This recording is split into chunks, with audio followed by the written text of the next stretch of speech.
जहाँ के रामगिरी पर्वत पर महाकवि कालिदास ने अपने महाकाव्य मेघदूतम की रचना की थी, जहाँ विश्व की प्राचीनतम शैल नाट्यशाला भी यहाँ स्थित है। इस इलाके में भगवान श्री राम ने यहाँ वनवास के महत्वपूर्ण समय बिताए। इसी इलाके के विशाल हसदेव अरण्य से तो अब पूरी दुनिया परिचित हो चुकी है। जी हाँ, हम बात कर रहे हैं छत्तीसगढ़ के सरगुजा की, जहाँ की सरगुजिया बोली की अपनी अलग मिठास है। एक समय कांग्रेस का गढ़ माना जाने वाला सरगुजा इलाका 2023 के विधानसभा चुनाव में पूरी तरह ढह गया और सभी के सभी सीटों पर बीजेपी ने सेंध लगा दी। नमस्कार, मैं हूं नवीन और आज बात इसी सरगुजा लोकसभा सीट की।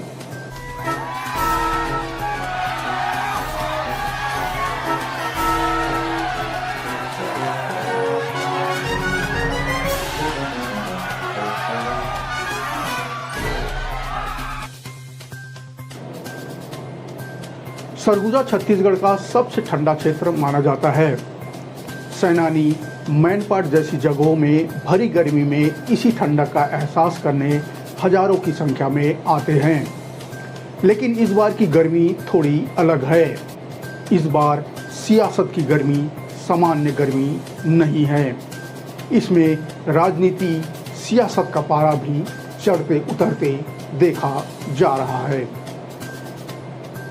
सरगुजा लोकसभा का चुनावी इतिहास बताता है कि यह छत्तीसगढ़ राज्य बनने के पूर्व तक कांग्रेस का सबसे मजबूत गढ़ रहा है।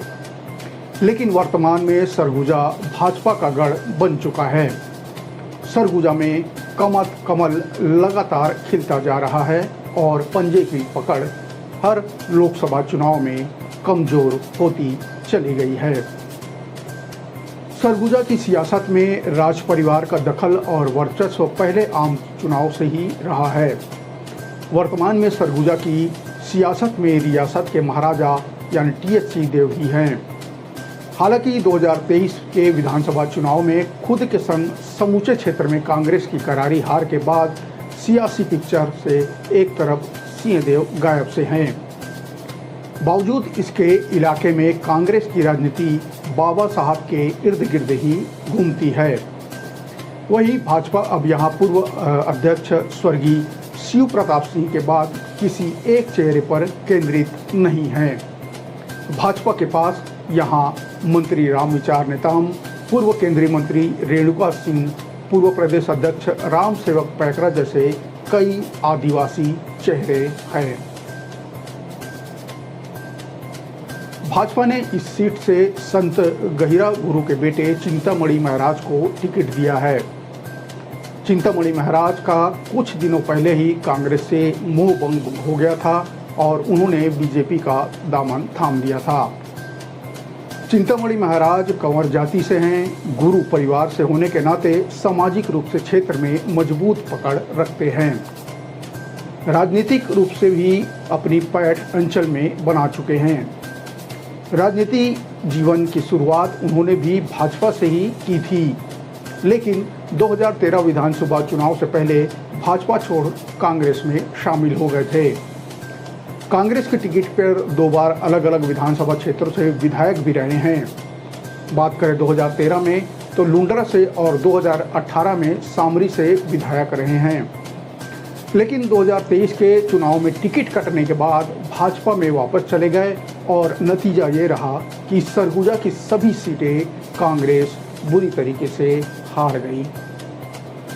माना जाता है कि कांग्रेस की हार और भाजपा की जीत में चिंतामणि महाराज का भी बहुत बड़ा योगदान रहा है। सरगुजा की ऐतिहासिक जीत के नायक भले ही कई रहे हों, लेकिन इसका प्रतिफल चिंतामणि महाराज को भाजपा की लोकसभा टिकट के साथ मिला है। पार्टी ने उन्हें जातिगत समीकरणों से इतर नए प्रयोग के साथ टिकट दी है। दूसरी ओर कांग्रेस ने भी इस बार प्रयोग किया है। कांग्रेस ने वरिष्ठ नेता की जगह से युवा चेहरे पर दांव लगाया। कांग्रेस ने युवा कांग्रेस की राष्ट्रीय पदाधिकारी शशि सिंह को प्रत्याशी बनाया। शशि सिंह मजबूत राजनीतिक परिवार से आती हैं। शशि सिंह पूर्व मंत्री स्वर्गीय तुलेश्वर सिंह की बेटी हैं। शशि सिंह को राजनीति विरासत में मिली हुई है। सूरतपुर जिले में वे जिला पंचायत सदस्य हैं। उनके पिता स्वर्गीय तुलेश्वर सिंह जोगी सरकार में मंत्री रह चुके हैं। जातिगत समीकरण और महिला आरक्षण का भी कांग्रेस ने बखूबी ध्यान रखा है। कांग्रेस शशि सिंह गोंड जाति से है। इसके साथ राहुल गांधी के युवा सदस्यों की जो टीम है उसमें शशि सिंह शामिल हैं। सरगुजा महाराजा और पूर्व उप मुख्यमंत्री टीएस सिंहदेव का समर्थन भी शशि सिंह के साथ दिखता है। माना जाता है कि छत्तीसगढ़ की सत्ता की चाबी सरगुजा और बस्तर संभाग के विधानसभा सीटों से ही आती है। विधानसभा में यहाँ सभी सीटों पर फिलहाल कमल खिला हुआ है। अब लोकसभा में यह सीट लोगों की निगाहों में है। सरगुजा लोकसभा सीट आज़ादी के बाद यानी 1952 में अस्तित्व में आई। जानकारों का मानना है कि सरगुजा लोकसभा में 2019 की तरह मोदी लहर तो नहीं, लेकिन मोदी मैजिक भी बरकरार है। यहाँ स्थानीय मुद्दों के साथ राष्ट्रवाद का मुद्दा भी मतदाताओं के मन में है। इसके साथ ही विधानसभा चुनाव 2023 में मिली कांग्रेस को करारी हार के बाद से कांग्रेस में बिखराव की स्थिति भी है। दूसरी ओर भाजपा में 23 की ऐतिहासिक जीत और आदिवासी मुख्यमंत्री बनने के साथ उत्साह भी दिखता है। हालांकि जनता युवा और वरिष्ठ के बीच चुनाव का आंकलन कर नफा और नुकसान भी टटोल रहे हैं। प्रचार अभियान में अगर देखा जाए सरगुजा लोकसभा क्षेत्र में, तो प्रचार अभियान में भाजपा बहुत आगे रही है। मुख्यमंत्री शाह सहित भाजपा के राष्ट्रीय नेताओं ने कई सभाएं कर जनता को रिझाने में कोई कमी नहीं छोड़ी है। बात करें महतारी वंदन योजना और महालक्ष्मी जैसी योजनाओं की चर्चा इस इलाके में है, जिसका असर वोटिंग में जरूर देखने को मिल सकता है। क्षेत्रवार समीकरण के आधार पर फिलहाल तो भाजपा का पलड़ा इस लोकसभा में ज़्यादा दिख रहा है। बात सन 1952 के पहले चुनाव में तो सरगुजा लोकसभा में 2 सांसद चुने गए थे, एक सामान्य वर्ग से, एक आदिवासी वर्ग से। पहला और दूसरा चुनाव इसी तरह से बड़ी सीटों पर हुआ था। 1952 में बाबूलाल सिंह आदिवासी वर्ग से कांग्रेस के टिकट पर चुनाव जीते थे, जबकि सामान्य वर्ग से सरगुजा महाराजा रहे चंडिकेश्वर शरण सिंह जुदेव निर्दलीय चुनाव जीते थे। 1957 के चुनाव में दोनों ही दूसरी बार संसद बने, लेकिन कांग्रेस के टिकट पर 1962 में यह सीट पूरी तरह आदिवासी वर्ग के लिए आरक्षित हो गई थी और अब एक ही सांसद यहां चुने जाने की शुरुआत हो गई थी। आदिवासी आरक्षित सीट पर कांग्रेस नेता बाबूनाथ सिंह का विजयी अभियान लगातार जारी रहा और 52 के पहले चुनाव से लेकर 71 तक लगातार वे 5 बार चुनाव जीतकर संसद पहुंचे थे। 1975 में आपातकाल के बाद कांग्रेस विरोधी लहर सरगुजा में भी चली। 77 के चुनाव में इसका असर भी देखा गया। 77 में कांग्रेस को इस सीट पर करारी हार का सामना करना पड़ा और भारतीय लोकदल के लरंगसाय चुनाव जीतने में सफल हुए थे। हालांकि 80 और 84 के चुनाव में कांग्रेस ने वापसी की और 80 में चक्रधारी सिंह और 84 में विजय प्रताप सिंह कांग्रेस के टिकट पर चुनाव जीते थे। लेकिन 89 के चुनाव में इस सीट पर भाजपा का खाता खुल गया। भाजपा की टिकट पर लरंगसाय ने इस अभेद किले को भेद दिया। 1989 में सरगुजा में भाजपा का कमल खिला ही था कि 2 साल बाद यानी 1991 में चुनाव में कमल फिर मुरझा गया। 91 के चुनाव में कांग्रेस फिर से शानदार वापसी की।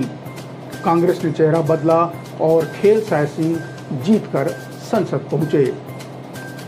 बात 1996 के चुनाव की तो खेल साय सिंह के साथ कांग्रेस को फिर जीत मिली। हालांकि 98 के चुनाव में लरंगसाय के सहारे फिर कमल खिल गया, लेकिन 99 के चुनाव में भाजपा की हार और खेल साय के संग कांग्रेस की एक और जीत हुई। बात सन 2000 की तो मध्य प्रदेश से अलग होकर छत्तीसगढ़ अलग राज्य बना। राज्य बनने के बाद 2004 में लोकसभा का पहला चुनाव यहाँ हुआ। इस चुनाव के पहले 2003 के विधानसभा चुनाव में कांग्रेस के गढ़ को भाजपा जीतकर सरकार बना चुकी थी।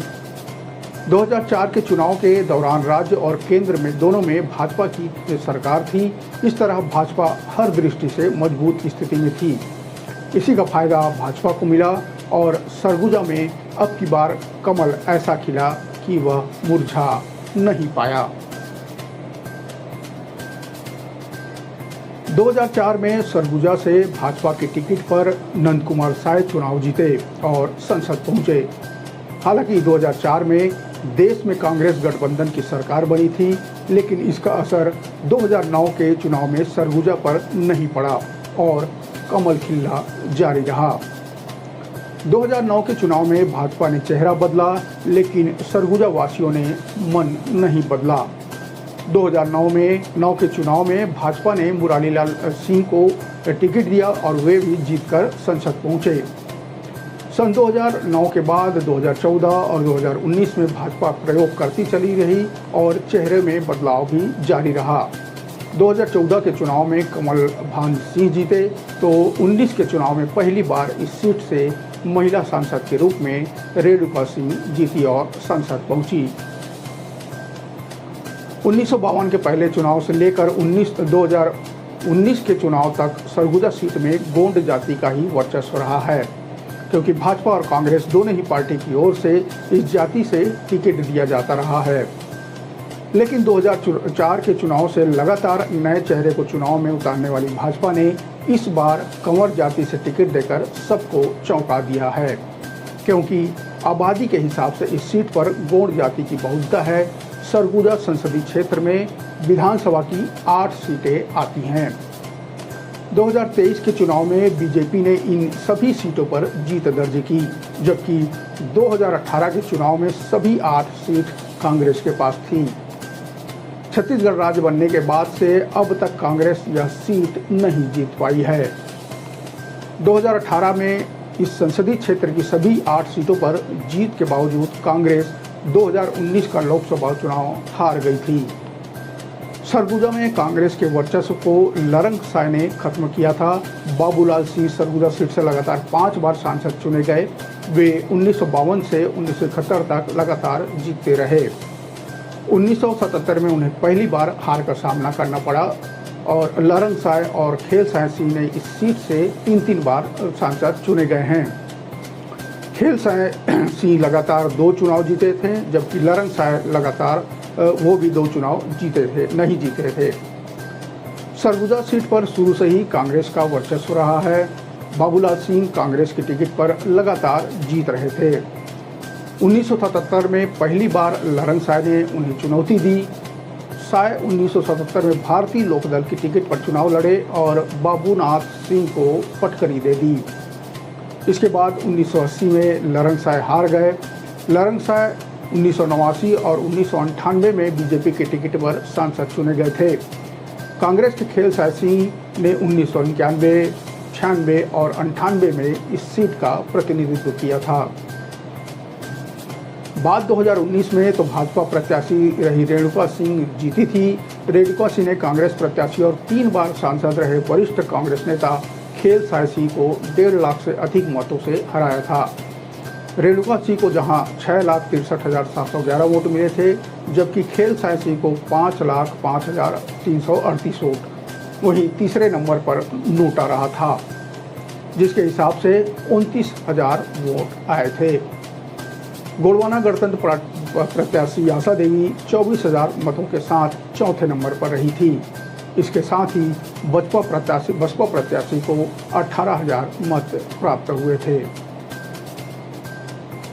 जातिगत समीकरण से इतर अगर वर्तमान में क्षेत्रीय भौगोलिक और राजनीतिक समीकरण को देखें तो भाजपा का पलड़ा यहाँ भारी दिखता है, क्योंकि सरगुजा लोकसभा में शामिल सभी 8 विधानसभा सीटों पर भाजपा फिलहाल काबिज है। अंबिकापुर, सीतापुर, लुंड्रा, सामरी, रामानुजगंज, प्रेमनगर, प्रतापपुर और भटगांव, इन सीटों में 23 के विधानसभा चुनाव में भाजपा ने भारी मतों से जीत हासिल की थी। इस लिहाज से कांग्रेस के सामने एक बड़ी चुनौती क्षेत्रीय भौगोलिक समीकरण को साधना भी है। 2019 के चुनाव में मत प्रतिशत के हिसाब से देखें तो भाजपा को 53.4 और कांग्रेस को 40.42% मत प्राप्त हुए थे। 2019 के इस चुनाव में 75% से अधिक मतदान हुआ था। अनुमान है कि इस बार भी यह रिकॉर्ड बना रहेगा। सरगुजा में रेल और हवाई सेवा बड़ा मुद्दा है। इसके साथ ही साथ धर्मांतरण और हिंदू मुस्लिम का मुद्दा भी यहाँ हावी है। धार्मिक मुद्दों के अलावा कोयला खनन, विस्थापन और हसदेवरण का मुद्दा भी यहाँ पर है। तो साथ ही साथ बेरोजगारी, पलायन के साथ ही साथ शिक्षा और स्वास्थ्य सुविधाओं का भी अभाव यहाँ मुद्दा बना हुआ है। सरगुजा की वर्तमान हालातों पर गौर करें तो दोनों पार्टियों के लिए फिलहाल राह आसान नहीं है। कांग्रेस में रहने के बाद भी चिंतामणि महाराज को भाजपा से बड़ी उम्मीदों के साथ प्रत्याशी बनाया है। उनके समर्थक कांग्रेस में भी गिने जाते हैं। इधर शशि सिंह की राजनीतिक विरासत उन्हें चुनाव में मदद कर सकती है। पिछले चुनाव में भाजपा कांग्रेस में जीत हार का अंतर वोट शेयर में 13% के करीब रहा था। सरगुजा के लोगों को मोदी की गारंटी पर भरोसा है। हालांकि कांग्रेस से दल बदल कर आए चिंतामणि महाराज को उम्मीदवार बनाए जाने से अंदर खाने में भाजपा में नाराजगी भी साफ देखी जा सकती है, लेकिन उसका इतना असर फिलहाल नहीं दिखता। वहीं कांग्रेस के शशि सिंह को मैदान में उतारा है। कांग्रेस से भाजपा में आए चिंतामणि कांग्रेस के लिए चिंता का सबब लाते हैं या युवा शशि सिंह कांग्रेस को सारी चिंताएं कम कर इस सीट को कांग्रेस की झोली में डाल पाती है या नहीं, इसके लिए हमें इंतजार करना होगा 4 जून का। आज बस इतना ही। अगले अंक में नब्ज टटोलेंगे छत्तीसगढ़ के किसी नए लोकसभा की। तब तक मुझे दीजिए इजाज़त। नमस्कार, राम राम, जय जोहार।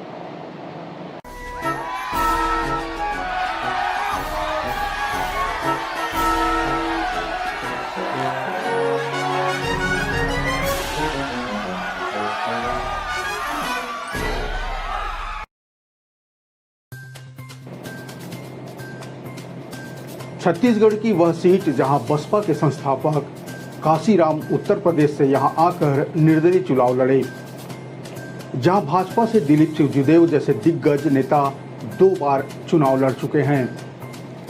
अविभाजित मध्य प्रदेश के कांग्रेस अध्यक्ष और सहकारिता पुरुष के नाम से विख्यात पंडित राम गोपाल तिवारी भी यहां से सांसद रहे हैं।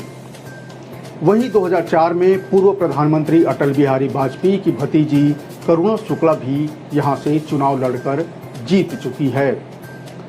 इस लोकसभा में अनुसूचित जाति और अनुसूचित जनजाति के वोटरों की संख्या सबसे ज़्यादा है। नमस्कार, मैं हूं नवीन और आज हम बात करेंगे अनुसूचित जाति के लिए आरक्षित सीट जांजगीर चांपा लोकसभा की।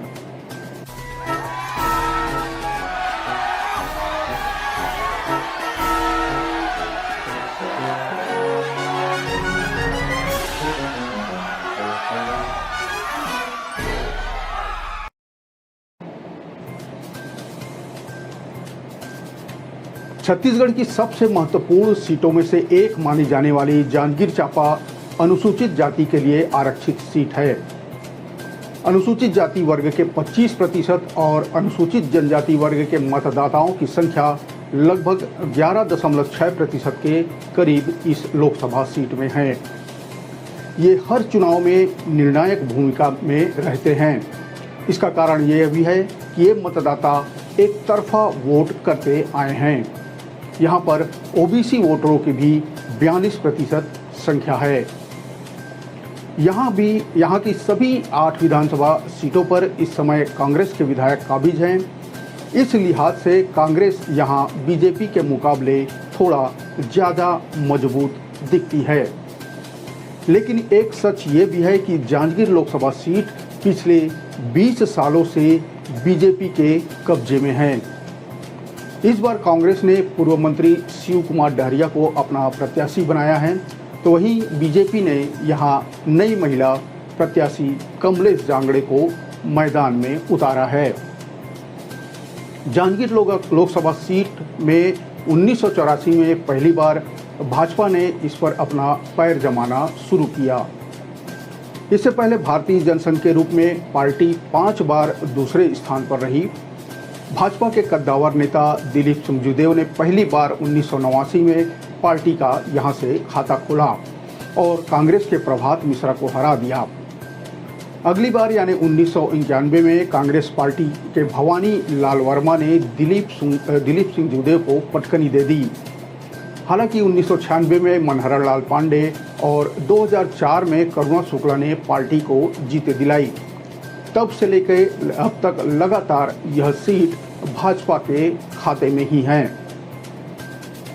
इस सीट में अब तक बीजेपी के ही सांसद रहे हैं, इसलिए स्थानीय मुद्दों की जगह राष्ट्रीय मुद्दों को लेकर ही बीजेपी मतदाताओं के पास फिलहाल जा रही है।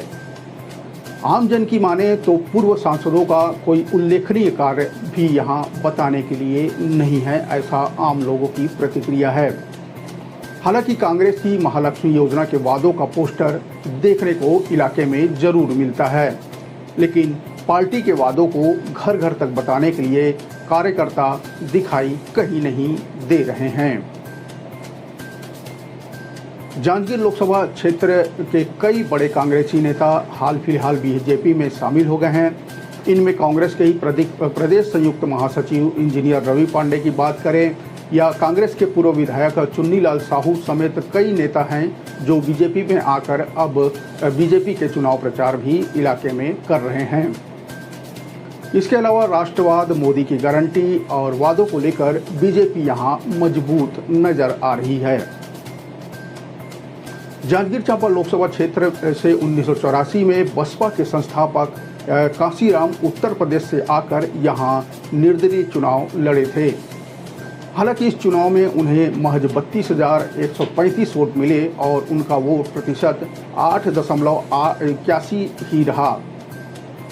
बसपा की स्थापना इसी दौर में हुई थी, मगर पार्टी को चुनाव आयोग से मान्यता नहीं मिली थी, इसलिए कांसीराम को निर्दलीय चुनाव लड़ना पड़ा था। कांसीराम अपना चुनाव प्रचार करने साइकिल रैली से लेकर छोटी छोटी सभाओं को संबोधित करते थे। इस दौरान उनके साथ बसपा की मायावती भी हमेशा रहती थी।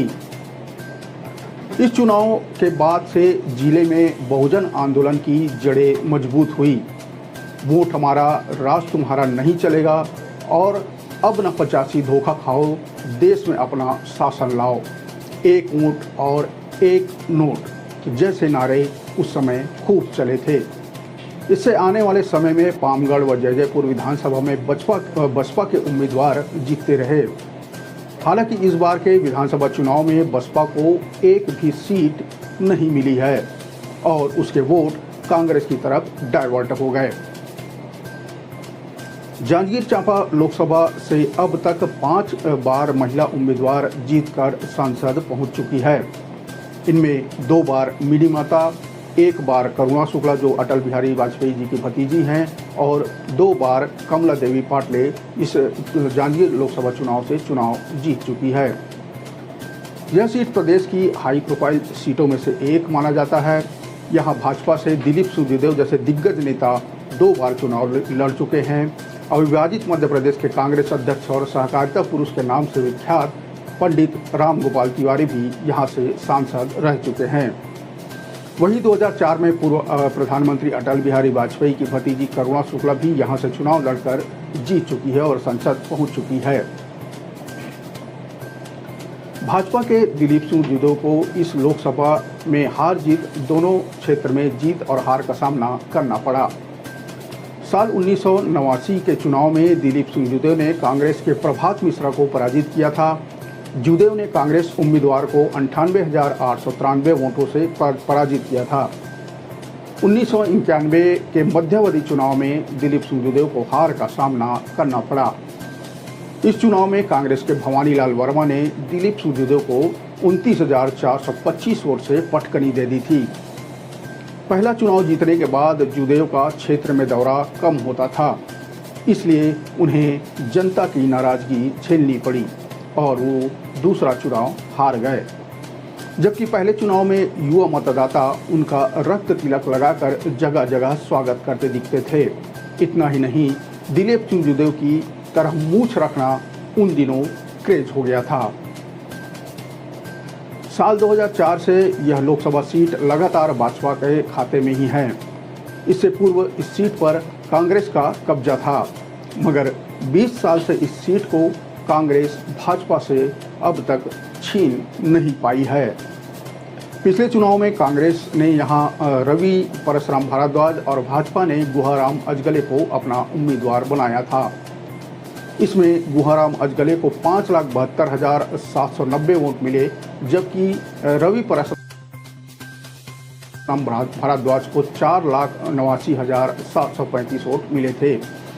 इस तरह 83,225 वोटों से भाजपा प्रत्याशी यानी गुहाराम अजगले विजयी रहे। इधर इस बार की बात करें तो इस विधानसभा चुनाव में लोकसभा की सभी 8 विधानसभाओं में कांग्रेस की जीत हुई है। यहां कांग्रेस के विधायक अभी भी काबिज हैं। बसपा यहां एक भी सीट नहीं जीत सकी है, जबकि लंबे समय से पामगढ़, जैजैपुर और चंद्रपुर विधानसभा बसपा का प्रभाव वाला क्षेत्र माना जाता है। बात करें भाजपा प्रत्याशी की तो जहां राज्य में प्रधानमंत्री मोदी की गारंटी से किसानों को धान की कीमत 2100 रुपये देने, महतारी बंदर और अन्य गारंटी और केंद्र सरकार के 10 साल की उपलब्धियों पर वोट मांग रही हैं, वहीं कांग्रेस प्रत्याशी कांग्रेस के 5 न्याय योजना जिसमें युवा, बेरोजगार, महिला और किसानों की न्याय की बात कही गई है, इसके आधार पर वो बनाकर वोट मांग रहे हैं। महिलाओं के खाते में प्रतिवर्ष 1 लाख रुपए देने, किसानों के लिए MSP लागू करने, फसल बीमा की राशि किसानों के खाते में सीधे भेजने और बेरोजगार को रोजगार देने की बात कांग्रेस की तरफ से कही जा रही है। वहीं दूसरी तरफ भाजपा जहां अयोध्या में राम मंदिर बनाने की बात कर रही है, तो वहीं कांग्रेस चुनावी बांड में भ्रष्टाचार का आरोप भाजपा पर लगा रही है। स्थानीय समस्या जैसे पलायन, पेयजल आपूर्ति और गांवों की सड़क निर्माण की बातें दोनों दल के उम्मीदवार कर रहे हैं। लोकसभा में यहां जांजगीर चांपा लोकसभा में लगभग 20,52,000 मतदाता हैं। इसमें चंद्रपुर और बिलाईगढ़ विधानसभा में महिला वोटरों की संख्या सबसे अधिक है।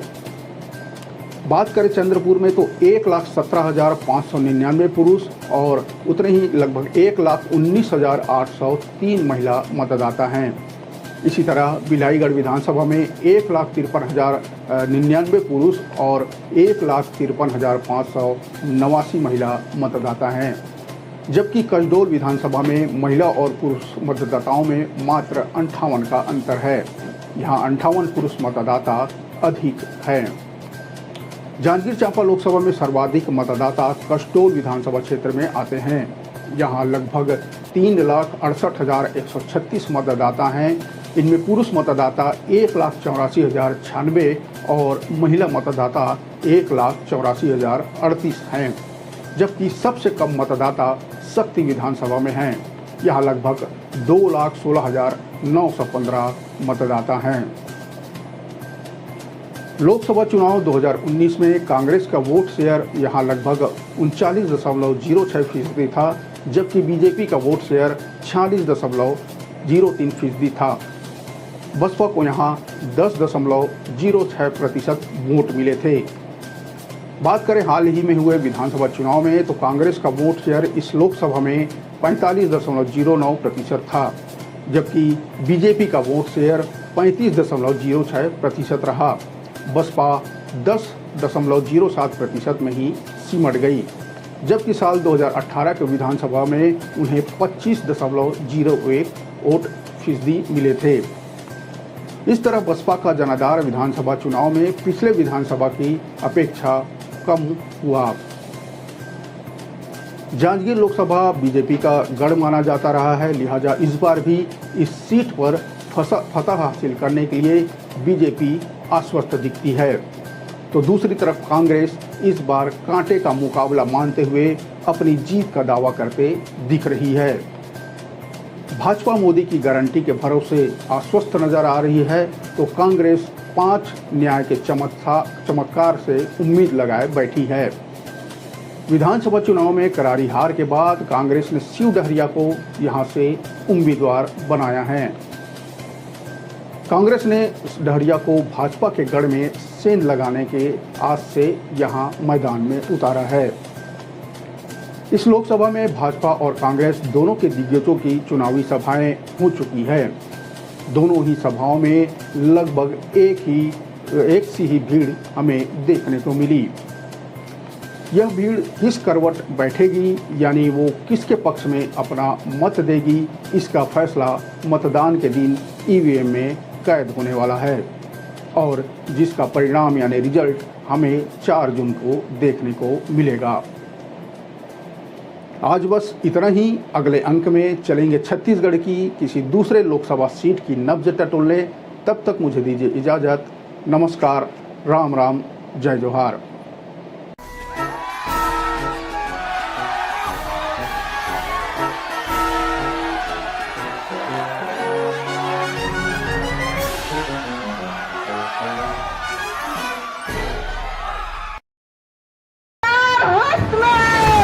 खबर के उस सबको पहलू जेखर से तय होते आप मन के दिन हमारे छत्तीसगढ़ के तीज त्योहार है, चाहे हरेली हो तीजा। प्रदेश के हर वो खबर जेखर से जुड़े है आप मन के भावना। जतका गौठान बनारी से वो सब पहला बारिश में ध्वस्त हो गए। न भूसा है, न पैरा है, न चारा है। हर वो खबर जेखर से जुड़े है आप मन के उम्मीद। में अगर काम अच्छा नहीं हो रहा है, मैं शायद पीछे रहूं, मैं उस विभाग में ना रहूं तो बेहतर काम हो। खबर के वो जम्मो सच जेखर से जुड़े हैं आप मन के एहसास। तो पहले अपने आप को तो अपने घर को तो संभाल लो। जब किसान बैठे हैं तो उनसे मिलने की, उनसे बात करने की फुर्सत नहीं है। चुनी हुई सरकारों को हटाने के लिए षड्यंत्र रची जा रही है। खबर के आगाज ले अंजाम तक के सफर। मुझे लगता है भाजपा का नैतिक अधिकार नहीं है। क्या भाजपा रंग केवल भाजपा के ही है? देखो खबर 36 आपके अपन चैनल न्यूज 36 में।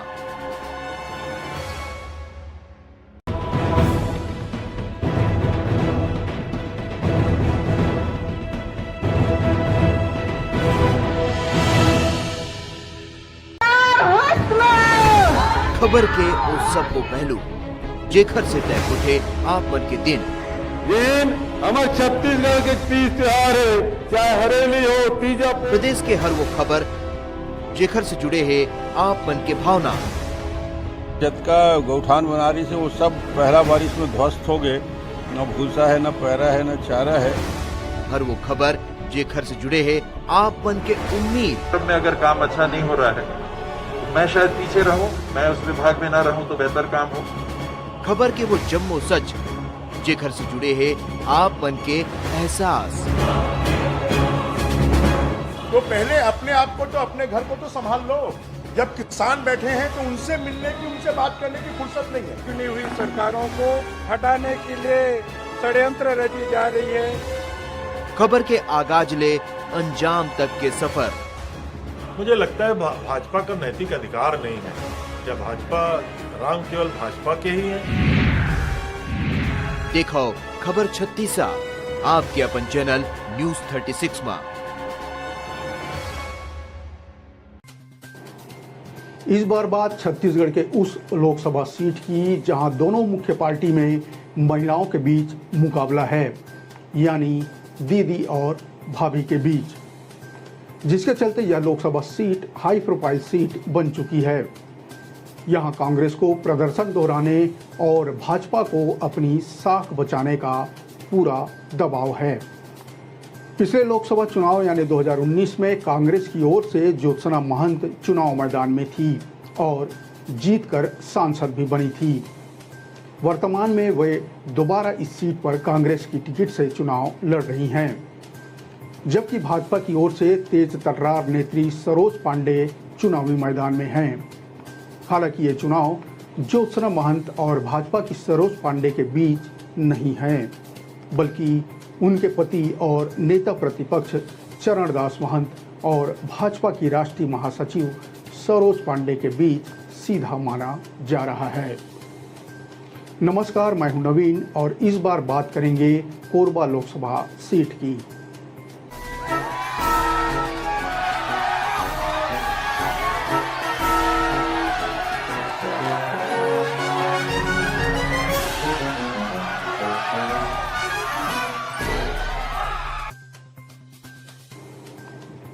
नए परिसीमन के साथ अस्तित्व में आया कोरबा लोकसभा क्षेत्र में पहला चुनाव सन 2009 में संपन्न हुआ। तब कांग्रेस से चरणदास महंत ने बीजेपी के करुणा शुक्ला को लगभग 20,737 मतों से पराजित किया था।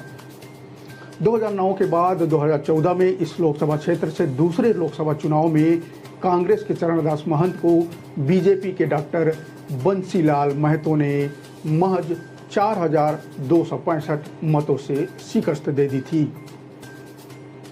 बात करें 2019 लोकसभा चुनाव की, तो इस चुनाव में डॉक्टर चरणदास महंत चुनाव नहीं लड़े। उनके जगह उनकी धर्मपत्नी यानी ज्योत्सना महंत पहली बार चुनाव मैदान में उतरी और जीत भी हासिल की।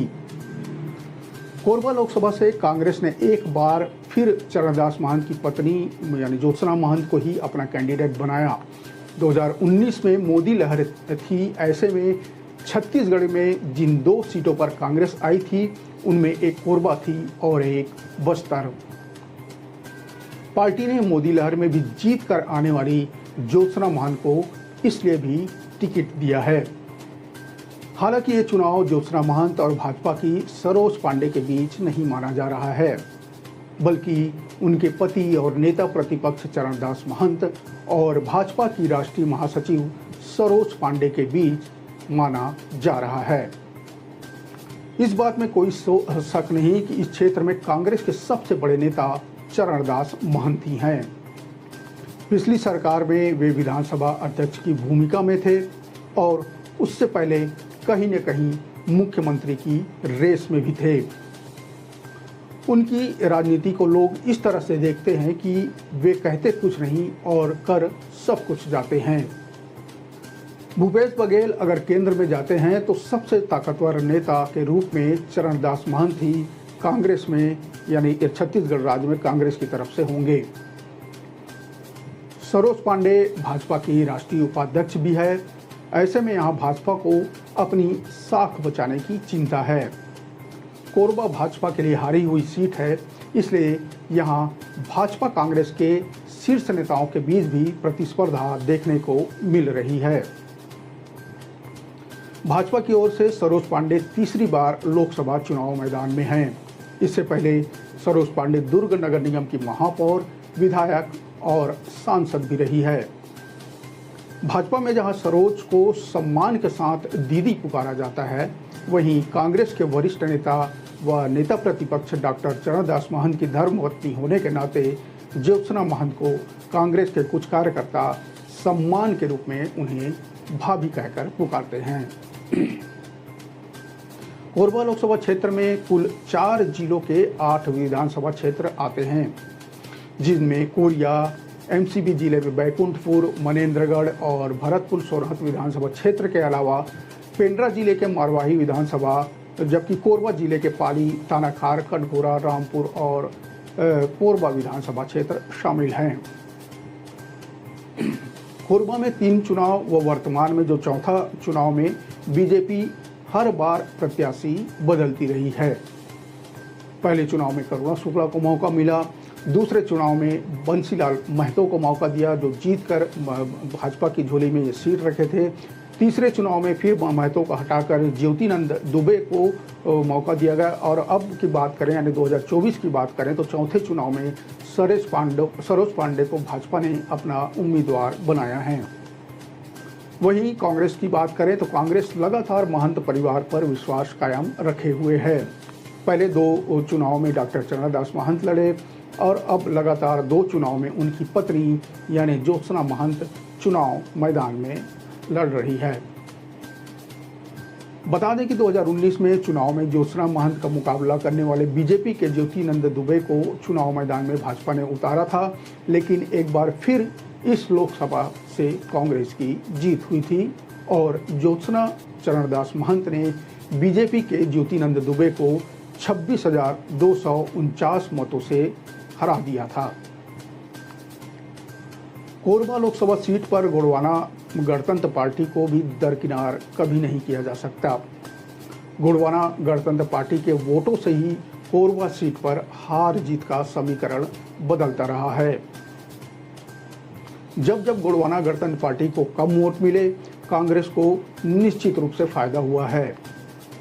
एक चुनाव में जब गोंडवाना गणतंत्र पार्टी को 50,000 से ज्यादा वोट मिले तो कांग्रेस को हार का सामना करना पड़ा था।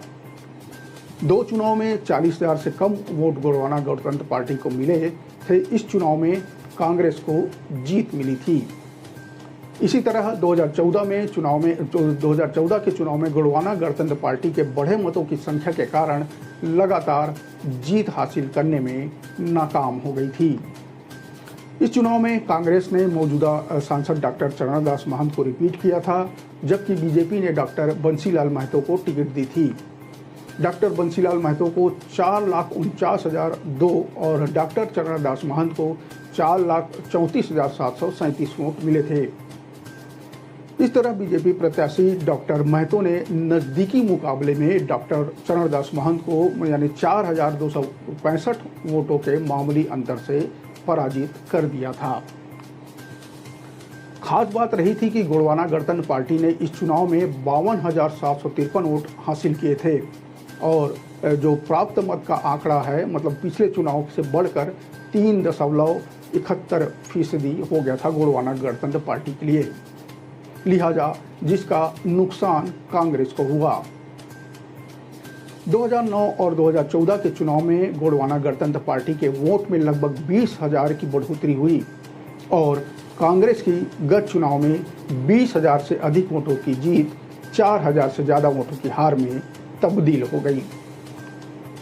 2019 के चुनाव में गोंडवाना गणतंत्र पार्टी के वोट प्रतिशत में गिरावट आई तो कांग्रेस प्रत्याशी को एक बार फिर जनता ने संसद भवन तक पहुंचा दिया। इस चुनाव में कांग्रेस ने डॉक्टर चरणदास की पत्नी यानी ज्योत्सना महंत को टिकट दी थी। वहीं बीजेपी ने चेहरे बदलने की परंपरा को कायम रखते हुए ज्योतिनंद दुबे को अपना प्रत्याशी बनाया था। कांग्रेस प्रत्याशी ज्योत्सना महंत ने 5,23,310 वोट हासिल किए थे, जबकि प्रतिद्वंदी जो भाजपा के ज्योतिनंद दुबे को 4,97,061 वोट मिले थे। इस तरह उन्हें 26,249 वोटों के अंतर से हार का सामना करना पड़ा था। गोंडवाना गणतंत्र पार्टी हर चुनाव में मुकाबला त्रिकोणीय बनाने की कोशिश करती रही है। इस बार कोरबा सीट पर गोंडवाना गणतंत्र पार्टी ने श्याम सिंह मरकाम को टिकट दिया है। कोरबा लोकसभा अंतर्गत स्थित पाली तानाखार, भरतपुर सोनहत, मारवाही और बैकुंठपुर जैसी सीटों पर गोंडवाना गणतंत्र पार्टी का बड़ा जनाधार है। बात करें हाल ही में संपन्न हुए विधानसभा चुनाव में तो गोंडवाना गणतंत्र पार्टी के उम्मीदवारों ने लोकसभा अंतर्गत स्थित विधानसभा सीटों पर लगभग 1.5 लाख से अधिक मत प्राप्त किए थे। वहीं पाली तानाखार की बात करें तो वहां गोंडवाना गणतंत्र पार्टी के विधायक चुनकर भी सदन पहुंचे हैं। चुनावी रणनीति में जहां अलग अलग तथ्य जीत व हार के लिए निर्णायक होता है, वहीं निर्दलीय व क्षेत्रीय पार्टी के अलावा अन्य दलों का असर भी आदिवासी मतदाताओं को प्रभावित करने के लिए प्रभावी रहता है। बसपा, गोंडवाना गणतंत्र पार्टी, अन्य पार्टियों में जातिगत समीकरण की भूमिका व महत्वाकांक्षा भी आदिवासी मतदाताओं को प्रभावित करने वाला होगा। प्रत्याशियों की स्थिति स्पष्ट होने के बाद भले ही चुनावी पंडित की नज़र कांग्रेस व भाजपा के गढ़ व उनके मतांतरों पर टिकी है, किंतु जातिगत समीकरण का मामला आंकड़ों से परे होता है। चरणदास महंत के लिए भी ज्योत्सना महंत को चुनाव जिताना चुनौती है। बात करें पिछले 5 सालों में तो कोरबा क्षेत्र में कांग्रेस से लोगों में कांग्रेस के प्रति काफ़ी नाराजगी दिखाई दे रही है और इसका असर विधानसभा चुनाव में भी हमें देखने को मिल चुका है। यहाँ 8 विधानसभा चुनाव में से 6 भाजपा, 1 पर गोंडवाना गणतंत्र पार्टी और सिर्फ 1 सीट पर कांग्रेस काबिज है। सिर्फ रामपुर की सीट कांग्रेस के पास है, यानी साफ माना जा सकता है कि जनता इलाके में कांग्रेस के काम से नाराज दिख रही है। इधर सरोज पांडे के लिए कोरबा की राह इतनी आसान नहीं है। वहां अभी से भी नारा लग रहा है कि बिहारी और बाहरी का। सरोज पांडे दुर्ग से जाकर कोरबा में चुनाव लड़ रही हैं। ऐसा फैलाया जा रहा है कि वे बिहारी ब्राह्मण हैं, जबकि ज्योत्सना महंत को स्थानीय बताया जा रहा है। अगर सरोज पांडे सिर्फ मोदी के चेहरे और राम के भरोसे रही तो उनके सामने मुश्किलें खड़ी हो सकती है। उन्हें बिहारी और बाहरी का काट सोचकर मैदान में अपना दांव खेलना होगा। कांग्रेस के लोग सामाजिक बैठकों में इस बात का प्रचार भी कर रहे हैं। वैसे दूसरा पक्ष यह भी सामने आ रहा है कि सरोज पांडे को कोरबा में बहुतायत उत्तर भारतीय लोगों के वोटों को ध्यान में रखकर भी मैदान में उतारा गया है। तो वहीं कुछ लोगों का मानना है कि अगर उत्तर भारतीय मत एकजुट रहते तो विधानसभा चुनाव में जो जय सिंह अग्रवाल को हार का सामना करना पड़ा है वह नहीं करना पड़ता। यानी उत्तर भारतीय वोट यहाँ पर मायने नहीं रखते। कुछ लोगों का यह भी मत है। कोरबा लोकसभा सीट का भूगोल और इतिहास काफी पेचीदा है। आदिवासी बहुल्य सीट पर सामान्य वर्ग से ही प्रत्याशी जीतकर संसद भवन पहुंचते रहे हैं। 2 बार कांग्रेस और 1 बार भाजपा, और इस सीट पर कोरबा सीट पर 2 बार कांग्रेस और 1 बार भाजपा का कब्जा रहा है। कांग्रेस के टिकट का गणित महंत परिवार का वोट बैंक को माना जा सकता है। दूसरी ओर भाजपा के स्थानीय प्रत्याशियों के पूर्व के चुनाव के प्रदर्शन और राष्ट्रीय स्तर के चेहरे को माना जा रहा है। कोरबा लोकसभा सीट भले ही जातिगत वोटों के साधने प्रचार ने जोर पकड़ लिया है, लेकिन प्रमुख दल यानी भाजपा और कांग्रेस के बीच मुद्दा मोदी बनाम न्याय पत्र और लोकल बनाम बाहरी प्रत्याशी ही है।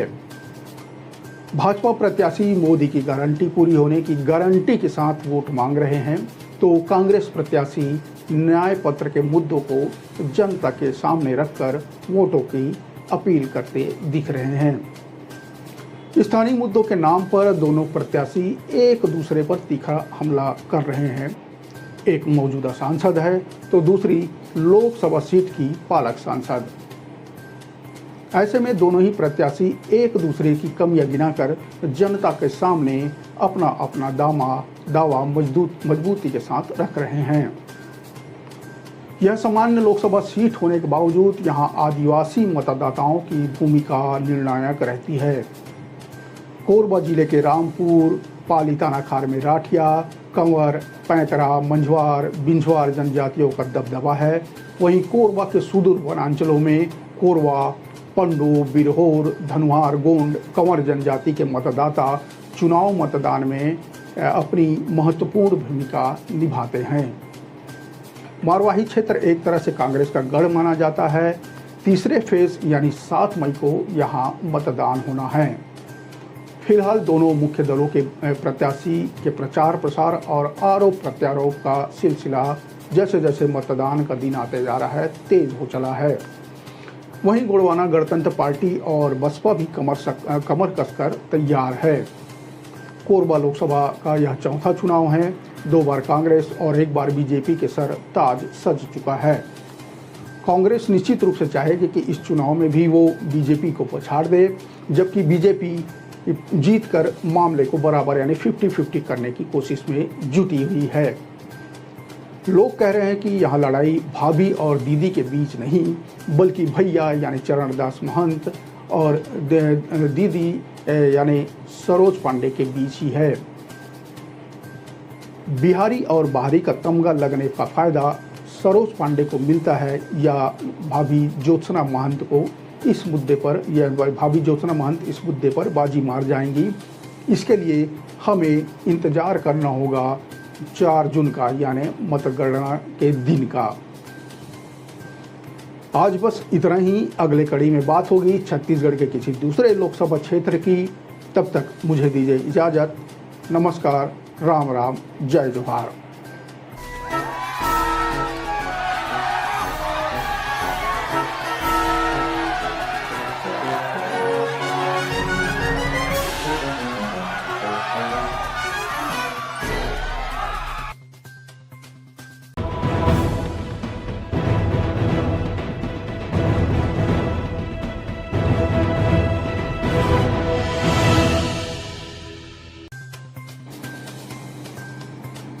बिलासपुर लोकसभा सीट में इस बार चुनाव में यहां की परिस्थिति बदली सी नजर आ रही है। यहां से भाजपा ने एक बार फिर से साहू समाज का कार्ड खेला है। भाजपा इससे पहले भी 2019 में साहू समाज यानी अरुण साव और 2014 में साहू समाज से ही यानी लखनलाल साहू के ऊपर दांव खेला था और उसमें भाजपा सफल भी रही थी। लोगों का मानना है कि इस दांव के पीछे का सबसे बड़ा कारण सामाजिक वोटर है। हालांकि कुछ लोग पिछले 2 चुनाव में मोदी लहर को भी इसका श्रेय देते आए हैं। बीजेपी इस बार फिर साहू समाज से ही उम्मीदवार को मैदान में उतारा है, तो दूसरी तरफ कांग्रेस ने भी करारा जवाब देते हुए यादव कार्ड खेल दिया है। कांग्रेस ने यहां भिलाई के विधायक एवं युवा नेता देवेंद्र यादव को मैदान में उतारा है। हालांकि दोनों उम्मीदवार के ऊपर बाहरी प्रत्याशी का तमगा लगा हुआ है। वो चुनाव में कितना असर डालेगा, इस पर भी हम आगे बात करेंगे। बिलासपुर लोकसभा में जातिगत समीकरणों को ध्यान में रखकर भले ही कांग्रेस और भाजपा अपना संपर्क अभियान चला रहे हैं, भाजपा प्रत्याशी मोदी की गारंटी दे रहे हैं, तो कांग्रेस मोदी की विफलताओं और न्याय पत्र को लेकर जनता के बीच जा रहे हैं। मतलब यहां भी मुद्दा मोदी बनाम मोदी ही देखा जा रहा है। नमस्कार, मैं हूं नवीन और चुनावी चालीसा में इस बार नब्ज टटोलेंगे छत्तीसगढ़ के एक और प्रमुख सीट यानी बिलासपुर लोकसभा सीट की।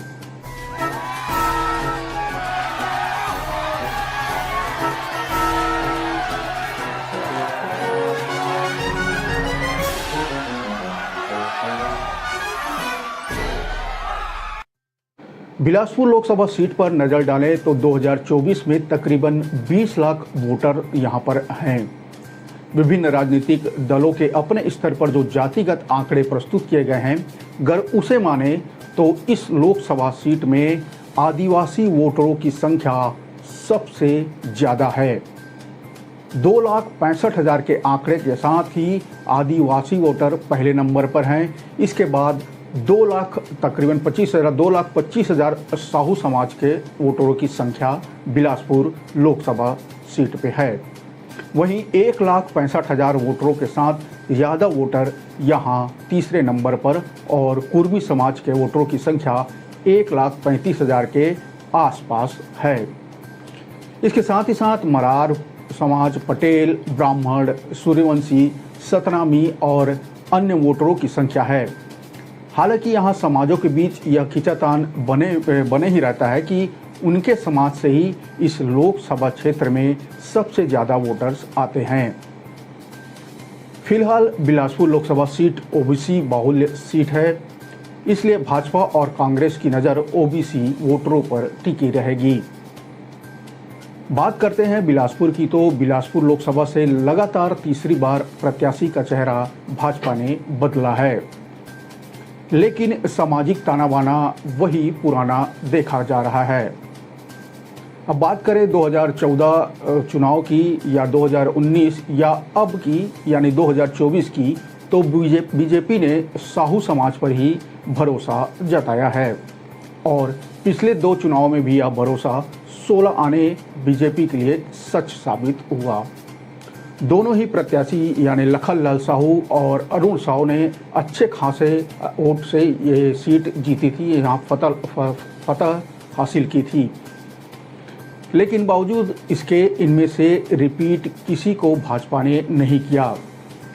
हालांकि अरुण साव छत्तीसगढ़ बीजेपी की कमान संभालने के बाद विधानसभा में कांग्रेस को पटखनी देने में सफल रहे। वे इस विधानसभा चुनाव में तोखन साहू, जो फिलहाल बिलासपुर से लोकसभा सीट के उम्मीदवार हैं, उनकी चित परिचित सीट यानी लोरवी से चुनाव लड़े और जीत हासिल कर फिलहाल छत्तीसगढ़ में डिप्टी सीएम के पद पर काबिज हैं। कहा यह भी जा रहा है कि अरुण साव ने विधानसभा में उनकी सीट उनसे ले ली थी, लिहाजा पूरा जोर लगाकर वे इसका एहसान चुकाते हुए आला कमान से बिलासपुर के लिए तोखन साहू का टिकट ले ही आए।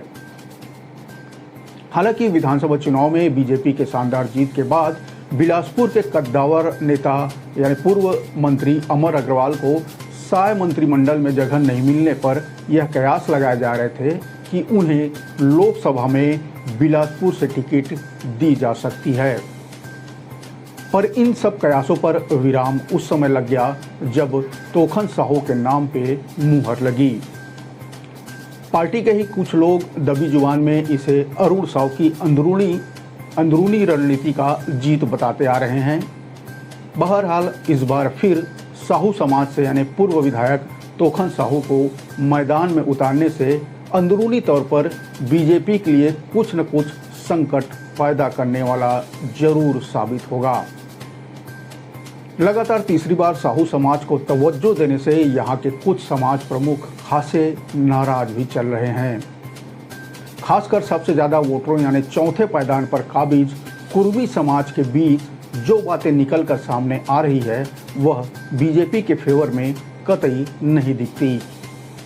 हालांकि कहीं न कहीं बीजेपी से नाराज कुर्मी समाज ने यह पत्ता अभी तक नहीं खोला है कि इस चुनाव में वह किसे वोट करेंगे। बहरहाल कुर्मी समाज की इस्लामबंदी से बीजेपी के सामने संकट के बादल जरूर मंडरा सकते हैं। अब देखना यह है कि बीजेपी कुर्मी समाज को कितना समझा और संतुष्ट कर पाती है।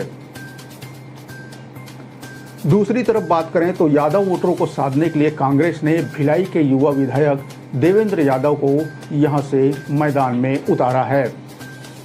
देवेंद्र यादव का नाम फाइनल होने पर कांग्रेस के ही लोग इसे कुछ दिनों तक पचा नहीं पा रहे थे। बाहरी प्रत्याशी बताकर कांग्रेस के कई नेता इसका खुलकर विरोध में भी उतर आए थे।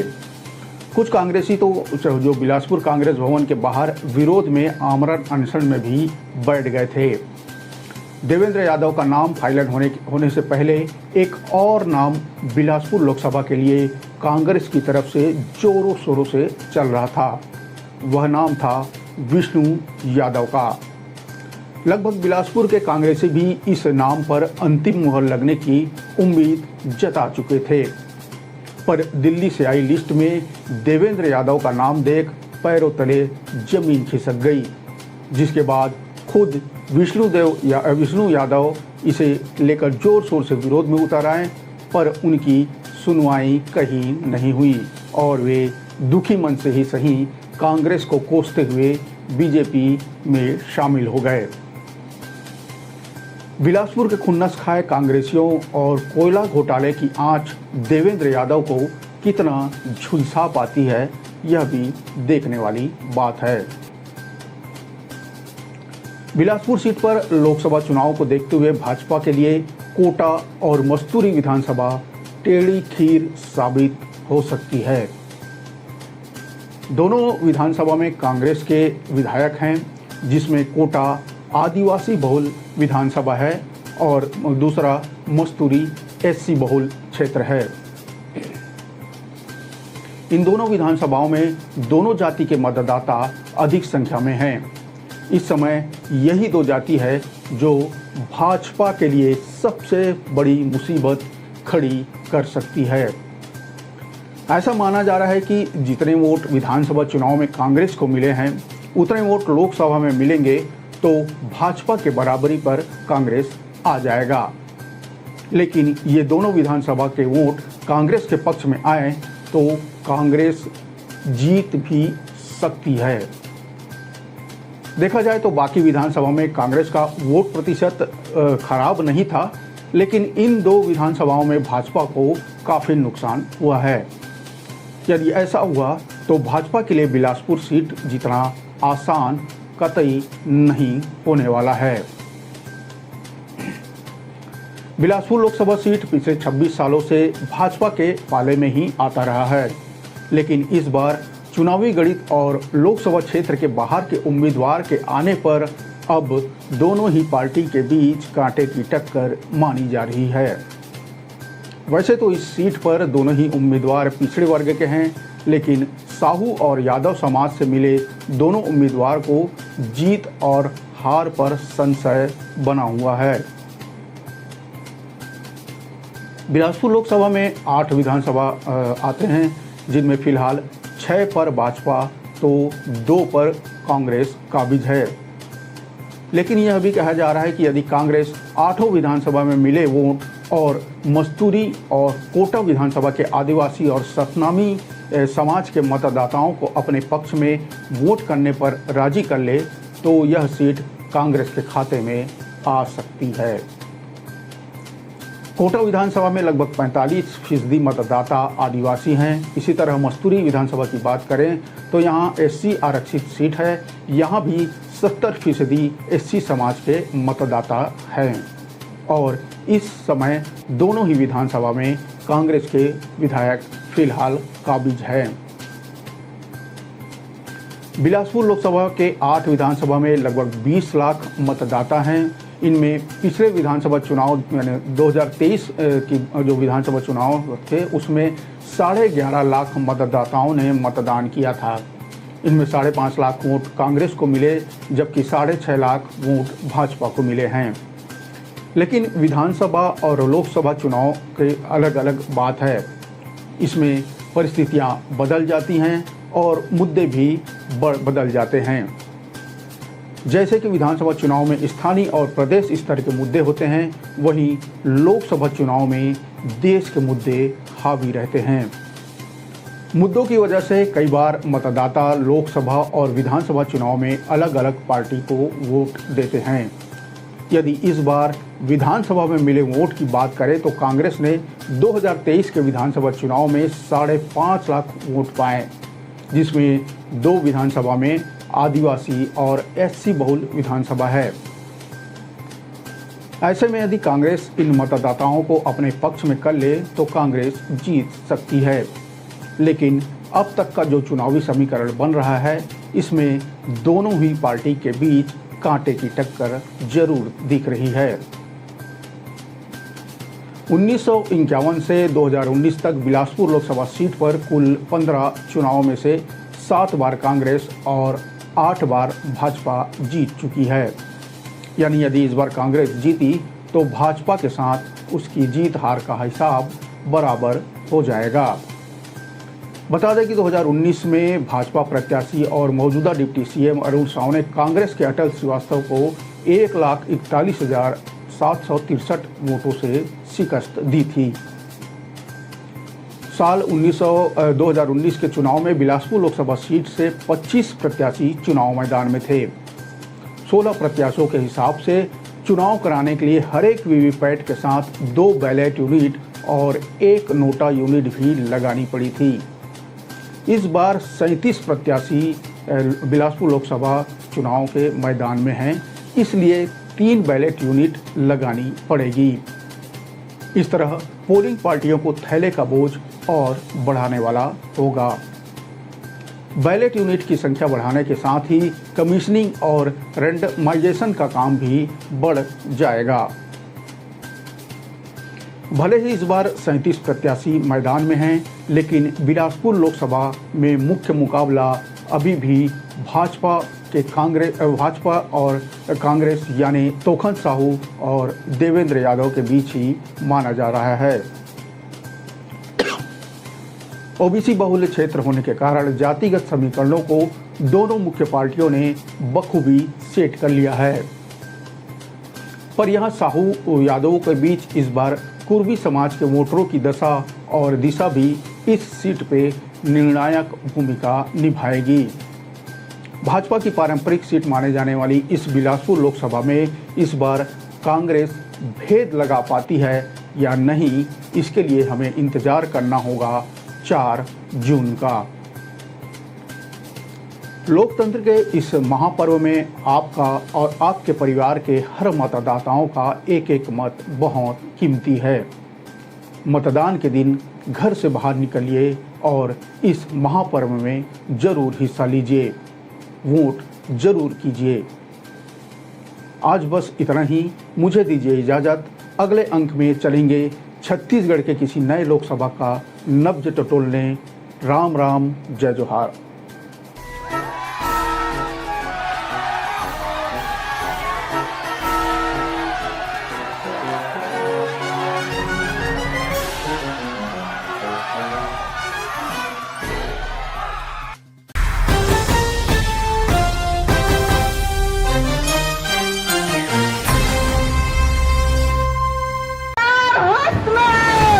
खबर के उस सब को पहलू जेखर से तय उठे आप मन के दिन हमारे छत्तीसगढ़ के तीज त्योहार है, चाहे हरेली हो तीजा। प्रदेश के हर वो खबर जेखर से जुड़े हैं आप मन के भावना।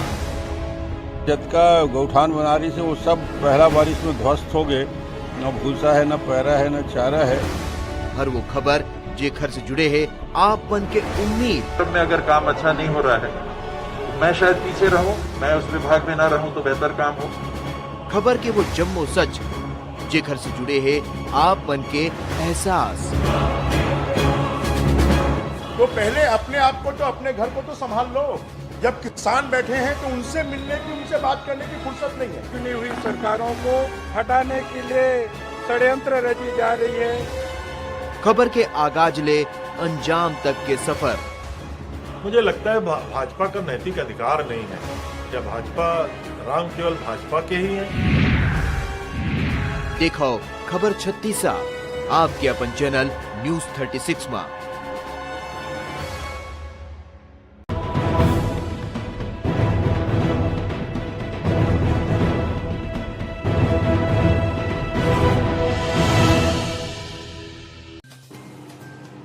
छत्तीसगढ़ की वह सीट जिस पे माना जा रहा है कि बीजेपी एक तरफा जीत फिर हासिल करेगी, वह सीट जहां बीजेपी का किला कांग्रेस भेद नहीं पाई है। 9 विधानसभा सीट वाली इस लोकसभा में 8 पर भाजपा के विधायक काबिज हैं तो 1 पर कांग्रेस। बीजेपी इस अभेद लोकसभा सीट को किसी भी कीमत पर हाथ से जाने देना नहीं चाहती, लिहाजा यहां से राजनीति के अजय माने जाने वाले योद्धा को मैदान में उतारा गया है। तो दूसरी तरफ कांग्रेस हर बार इस सीट से नए चेहरे को मौका देते आई है, पर कांग्रेस का हाथ इस सीट पर खाली के खाली ही रहा है।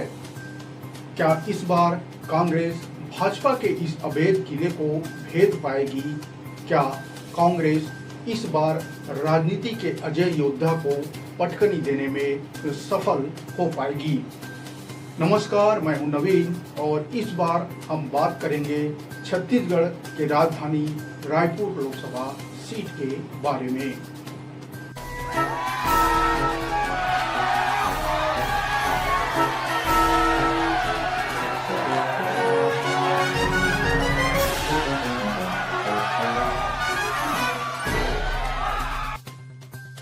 रायपुर लोकसभा सीट की नब्ज टटोलने से पहले इसके इतिहास के बारे में मोटा मोटी जान लेना जरूरी है। रायपुर का इतिहास हजारों साल पुराना है। ऐसा माना जाता है कि रायपुर नगर की स्थापना 14वीं शताब्दी ईस्वी में की गई थी। ऐतिहासिक और पुरातात्विक दृष्टि से रायपुर दक्षिणी कौशल का हिस्सा था और इसे मौर्य साम्राज्य के तहत माना जाता था। खारू नदी के तट पे बसा रायपुर छत्तीसगढ़ का सबसे बड़ा शहर है। इसके साथ साथ राज्य का एक महत्वपूर्ण औद्योगिक और व्यापारिक केंद्र भी है।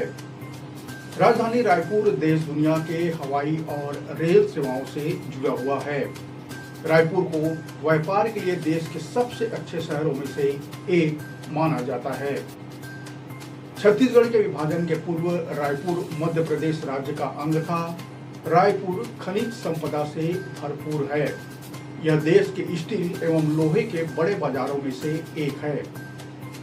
अगर पर्यटन स्थलों की बात करें तो यहाँ बूढ़ा तालाब, माता कौशल्या मंदिर, भगवान राम का करीब 500 साल पुराना मंदिर यानी दूधाधारी मठ, जिसे दूधाधारी मंदिर भी कहा जाता है, वो रायपुर में ही स्थित है।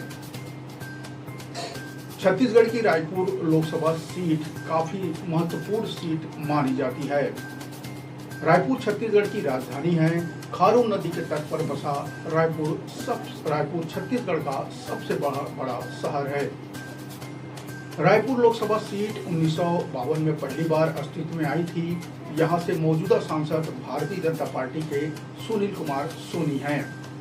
वहीं इस बार भी बीजेपी ने बृजमोहन अग्रवाल को यहां से प्रत्याशी बनाया है। उधर कांग्रेस ने इस सीट पर विकास उपाध्याय को टिकट दिया है। करीब 3 दशक से इस सीट पर बीजेपी का कब्जा है। बता दें कि 1952 से 1971 तक इस सीट पर कांग्रेस का कब्जा रहा था। इसके बाद बाकी के कुछ साल को छोड़कर फिर यह बीजेपी की गढ़ माने जाने लगी। 1996 से लेकर 2019 तक इस सीट पर लगातार बीजेपी का कब्जा रहा। रमेश बैस लगातार जीतते रहे। रमेश बैस 1996 से 2014 तक लगातार सांसद रहे। 2019 के लोकसभा चुनाव में सुनील कुमार सोनी ने जीत दर्ज की। सुनील सोनी ने कांग्रेस के प्रमोद दुबे को हराया था। रायपुर लोकसभा के अंतर्गत यानी जो विधानसभा की कुल 8 सीटें आती हैं। इन सीटों में बलौदाबाजार, भाटापारा, धरसींवा, रायपुर शहर, रायपुर ग्रामीण, रायपुर शहर पश्चिम और रायपुर शहर उत्तर, रायपुर शहर दक्षिण, आरंग और अभनपुर विधानसभा शामिल हैं। छत्तीसगढ़ का रायपुर लोकसभा सीट कई मायनों में खास रहा है। छत्तीसगढ़ की राजधानी बनने के बाद रायपुर लोकसभा सीट और भी खास बन गई। राज्य की पहली महिला सांसद मिनी माता रायपुर सीट से ही जीती थी। उन्होंने सामाजिक न्याय और समानता के लिए महत्वपूर्ण कार्य किए थे। वह महिला और बच्चों के अधिकारों की प्रबल समर्थक थी।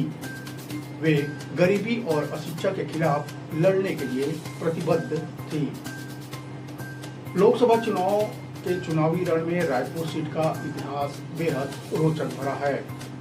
ये वही सीट है जिस पर कुछ साल तक एक ही नेता का सिक्का चलता था। वह है भाजपा के कद्दावर नेता रमेश बैस। रमेश बैस अभी महाराष्ट्र के राज्यपाल हैं। उन्होंने रायपुर लोकसभा सीट पर 7 बार सांसद बनकर इतिहास रच दिया। इस सीट पर भाजपा ने इस बार शिक्षा मंत्री बृजमोहन अग्रवाल को मैदान में उतारा है। बृजमोहन अग्रवाल राजनीति के अजय योद्धा और संकट मोचन माने जाते हैं।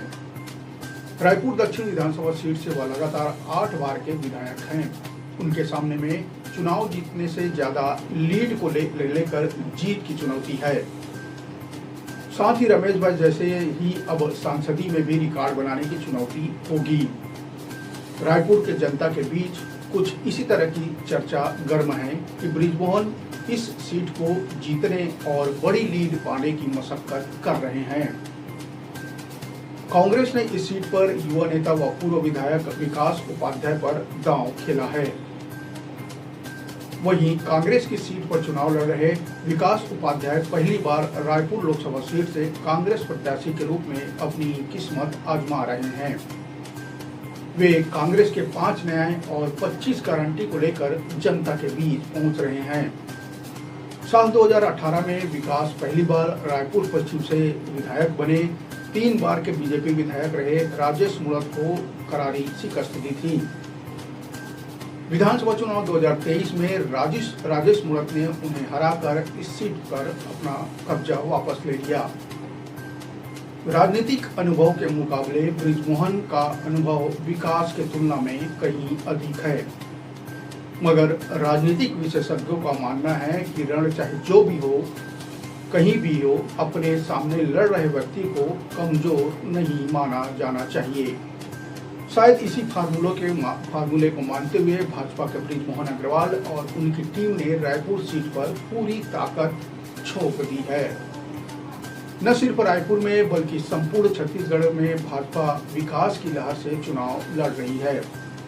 प्रधानमंत्री नरेंद्र मोदी की विकासपरक छवि, अयोध्या में भगवान श्री राम मंदिर का निर्माण, हर घर में शौचालय, नल से जल जैसी विकास की उपलब्धियों को बटोरे हुए भाजपा के नेता लोगों के घर तक दस्तक दे रहे हैं। रायपुर के लोगों का मत है कि रायपुर में बृजमोहन अग्रवाल को परास्त करना कांग्रेस के लिए बहुत बड़ी चुनौती है। यह बीजेपी का गढ़ रहा है। हर बार के लोकसभा चुनाव में कांग्रेस नए चेहरे को मौका देती आई है, पर उसके हाथ खाली के खाली रह जाते हैं। रायपुर से बीजेपी प्रत्याशी बृजमोहन की लोगों में पकड़ है। उन्होंने हर बिरादरी को बखूबी साध रखा है। यहाँ उन्हें कोई नहीं हरा सकता, ऐसा लोगों का मत है। हर जगह गली मोहल्ले, चौक चौराहों, गुमटी, ठेलों पर कांग्रेस छोड़ बृजमोहन के ही नाम की चर्चा देखी और सुनी गई है। ऐसे में कांग्रेस प्रत्याशी विकास उपाध्याय चुनावी मैदान में खाली खाली से नजर आ रहे हैं। राजधानी में कांग्रेस के बैनर पोस्टर नहीं दिख रहे हैं। कांग्रेसी प्रचार प्रसार से लगभग गायब ही हैं। सभी चौक चौराहों पर बीजेपी का ही प्रचार प्रसार ज्यादा नजर आ रहा है।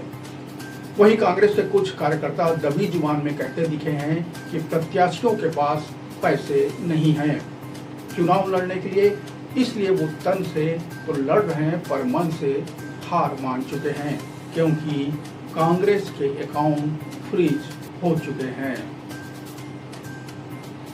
इतिहासकार बताते हैं कि 1967 से के लोकसभा चुनाव में रायपुर की सीट से कांग्रेस के राष्ट्रीय अध्यक्ष रहे आचार्य जे.बी. कृपलानी भी चुनाव हार चुके हैं। 1947 में जब भारत को आज़ादी मिली, उस समय कांग्रेस के राष्ट्रीय अध्यक्ष आचार्य कृपलानी ही थे। उन्होंने पंडित जवाहरलाल नेहरू से अपने मतभेद के चलते कांग्रेस छोड़ दी थी। रायपुर से 1967 का लोकसभा चुनाव भी उन्होंने कांग्रेस के अधिकृत प्रत्याशी के.एल. गुप्ता से लड़ा और हार गए। रायपुर सीट पर 1952 से अब तक 17 लोकसभा चुनाव हो चुके हैं। इसमें 8 बार कांग्रेस और 8 बार भाजपा ने जीत दर्ज की है। एक बार भारतीय लोक दल के प्रत्याशी पुरुषोत्तम लाल कौशिक ने यहां से जीत हासिल की थी। राज्य निर्माण से पहले यह सीट कांग्रेस का गढ़ रही है, मगर राज्य निर्माण के बाद यह भाजपा मजबूत हुई। भाजपा के कद्दावर नेता रमेश बैस इस सीट पर पहली बार 1989 में सांसद बने। इसके बाद रमेश बैस 1996, 98, 1999, 2004 और 2014 में सांसद केआर भूषण, भूपेश बघेल और श्यामा चरण शुक्ल को हराए थे। रमेश बैस पहली बार 1989 में रायपुर लोकसभा से सांसद चुने गए। उन्होंने कांग्रेस उम्मीदवार गांधीवादी नेता केआर भूषण को चुनाव हराया था। हालांकि 1991 में हुए लोकसभा चुनाव में बैस कांग्रेस के वरिष्ठ नेता विद्याचरण शुक्ल से चुनाव हार गए थे। इसके बाद 2004 में मध्य प्रदेश के पूर्व मुख्यमंत्री श्यामा चरण शुक्ल और सन 2009 में पूर्व मुख्यमंत्री भूपेश बघेल को हरा दिया था।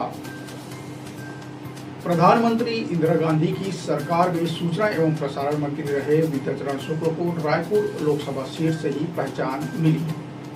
आपातकाल में विद्याचरण शुक्ल भी लोगों के गुस्से से नहीं बच पाए और 1977 में वे चुनाव में भारतीय लोक दल के प्रत्याशी के तौर पर खड़े पुरुषोत्तम लाल कौशिक से 85,000 से ज्यादा मतों के अंतर से पराजित हुए। विद्याचरण शुक्ला इस सीट से कुल 4 बार लोकसभा का चुनाव लड़े, 2 बार जीते और 2 बार उन्हें हार का सामना करना पड़ा। साल 2013 में झीरम घाटी की घटना में विद्याचरण शुक्ला की हत्या हो गई थी। रायपुर की लोकसभा सीट में तो वैसे तो सभी जाति के लोग निवासरत हैं, पर बड़ी आबादी साहू समाज की है। साहू, कुर्मी, यादव, सतनामी समाज, सिख, मुस्लिम समेत अनुसूचित जाति एवं जनजाति के मतदाता भी इस सीट पर प्रभावी हैं। रायपुर लोकसभा सीट क्षेत्र में शहरी और ग्रामीण दोनों इलाके आते हैं। यहाँ रोजगार, पलायन, कृषि, शहरी विकास, सड़क, शुद्ध पेयजल, बिजली और मकान जैसे मुद्दे अहम माने जाते हैं। तमाम मुद्दों से इधर मोदी की गारंटी और बृजमोहन अग्रवाल की छवि फिलहाल कांग्रेस की न्याय पत्र और विधानसभा में पराजित विकास उपाध्याय के आगे भारी दिखती है। अगर कुछ चमत्कार जैसा कुछ नहीं हुआ तभी तो नहीं यह सीट भाजपा के खाते में पूरी तरीके से जाने की संभावना है। खैर, राजनीति में कुछ कहा नहीं जा सकता। यहाँ ऊंट कब किस करवट बैठ जाए, मतदाताओं के मन में क्या चल रहा है, इसका पता मतगणना यानी काउंटिंग के दिन ही चल पाता है। रायपुर लोकसभा में वोटरों के इसी फैसले के लिए भी हमें इंतजार करना होगा 4 जून यानी मतगणना के दिन का। आज बस इतना ही, मुझे दीजिए इजाजत। अगले अंक में छत्तीसगढ़ की 11 लोकसभा सीटों में से फिर किसी एक सीट की नब्ज टटोलने की कोशिश करेंगे। तब तक के लिए नमस्कार, राम राम, जय जोहार।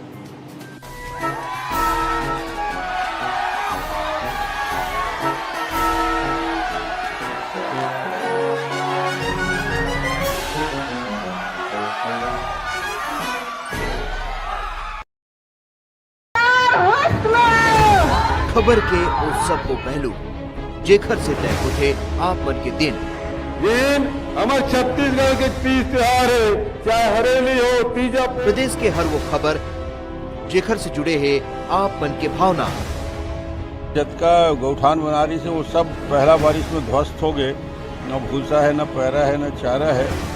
हर वो खबर जेखर से जुड़े है आप मन के उम्मीद। में अगर काम अच्छा नहीं हो रहा है तो मैं शायद पीछे रहूं, मैं उस विभाग में ना रहूं तो बेहतर काम हो। खबर के वो जम्मो सच जेखर से जुड़े हैं आप मन के एहसास। तो पहले अपने आप को तो अपने घर को तो संभाल लो। जब किसान बैठे हैं तो उनसे मिलने की, उनसे बात करने की फुर्सत नहीं है। चुनी हुई सरकारों को हटाने के लिए षड्यंत्र रची जा रही है। खबर के आगाज ले अंजाम तक के सफर। मुझे लगता है भाजपा का नैतिक अधिकार नहीं है। क्या भाजपा राम केवल भाजपा के ही है? देखो खबर 36 आपके अपन चैनल न्यूज 36 में।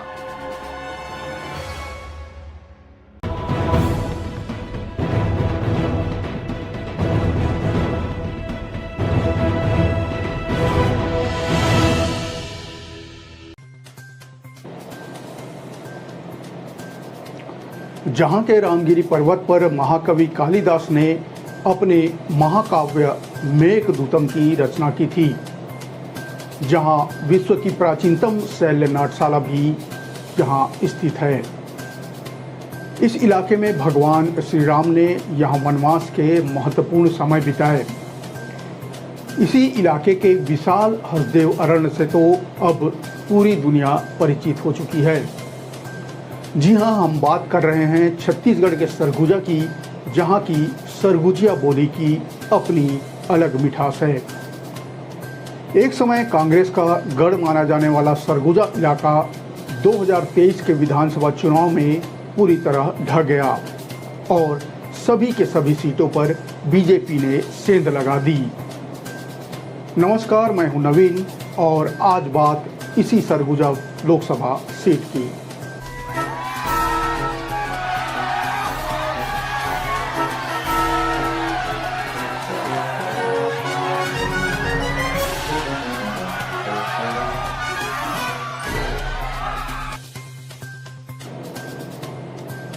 सरगुजा छत्तीसगढ़ का सबसे ठंडा क्षेत्र माना जाता है। सैलानी मैनपाट जैसी जगहों में भरी गर्मी में इसी ठंडक का एहसास करने हजारों की संख्या में आते हैं। लेकिन इस बार की गर्मी थोड़ी अलग है। इस बार सियासत की गर्मी सामान्य गर्मी नहीं है।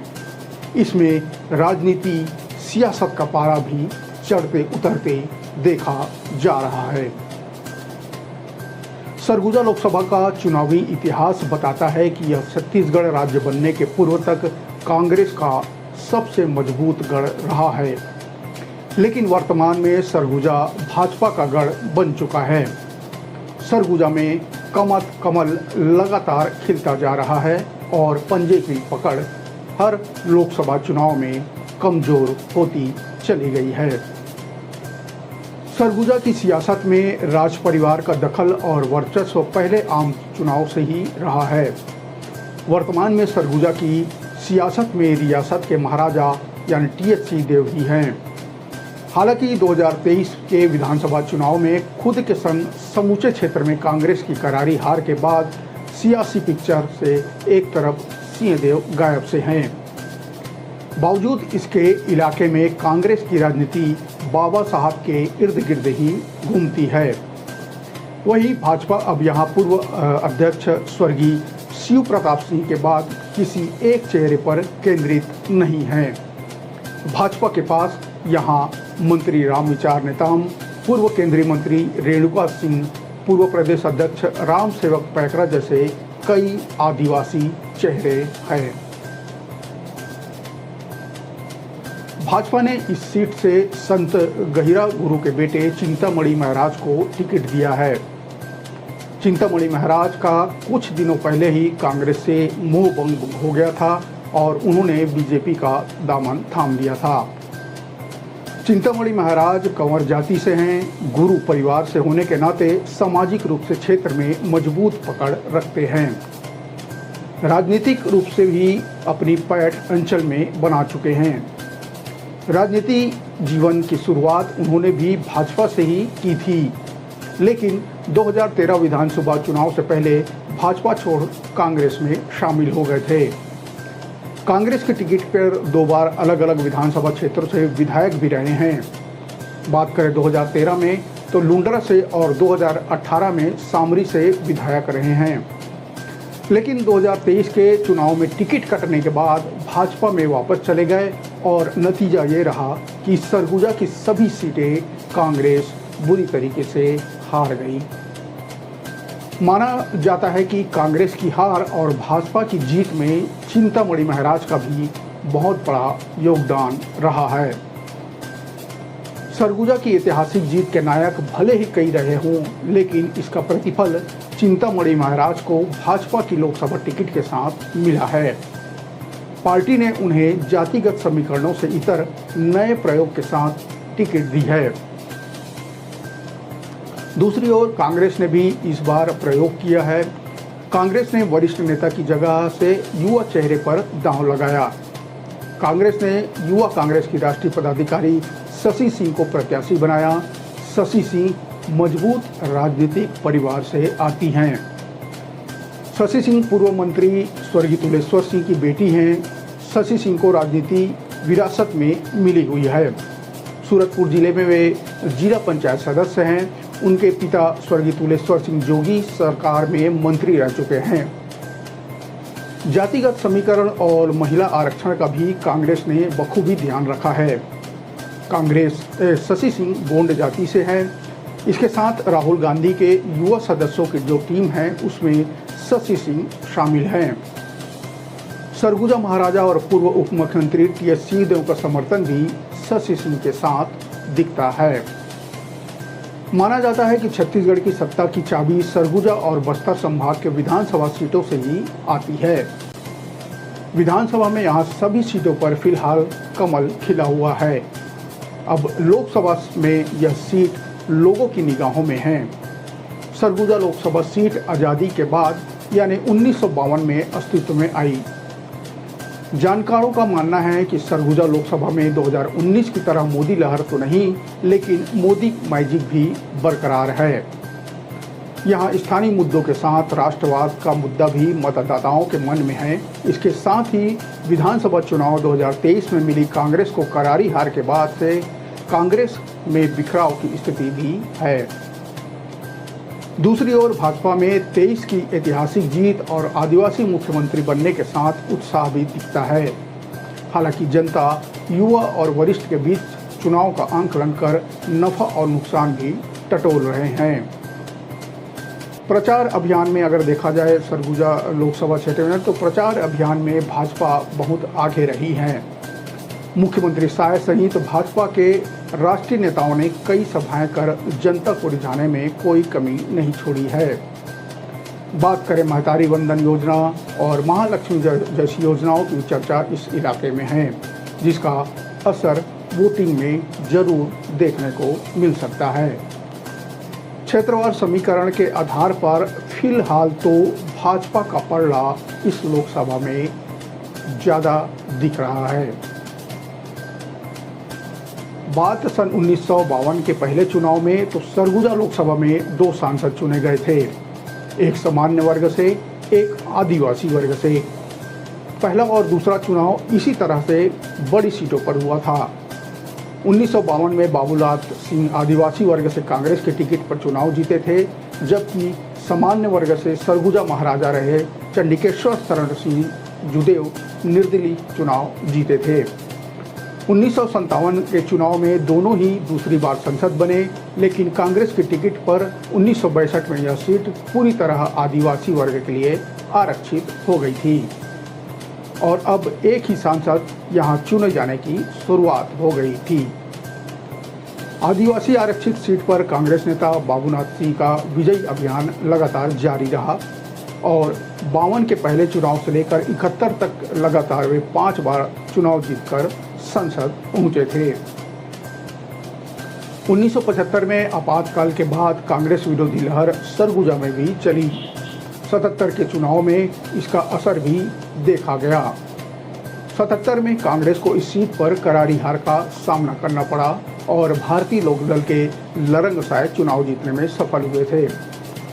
हालांकि 80 और 84 के चुनाव में कांग्रेस ने वापसी की और 80 में चक्रधारी सिंह और 84 में विजय प्रताप सिंह कांग्रेस के टिकट पर चुनाव जीते थे। लेकिन 89 के चुनाव में इस सीट पर भाजपा का खाता खुल गया। भाजपा की टिकट पर लरंगसाय ने इस अभेद किले को भेद दिया। 1989 में सरगुजा में भाजपा का कमल खिला ही था कि 2 साल बाद यानी 1991 में चुनाव में कमल फिर मुरझा गया। 91 के चुनाव में कांग्रेस फिर से शानदार वापसी की।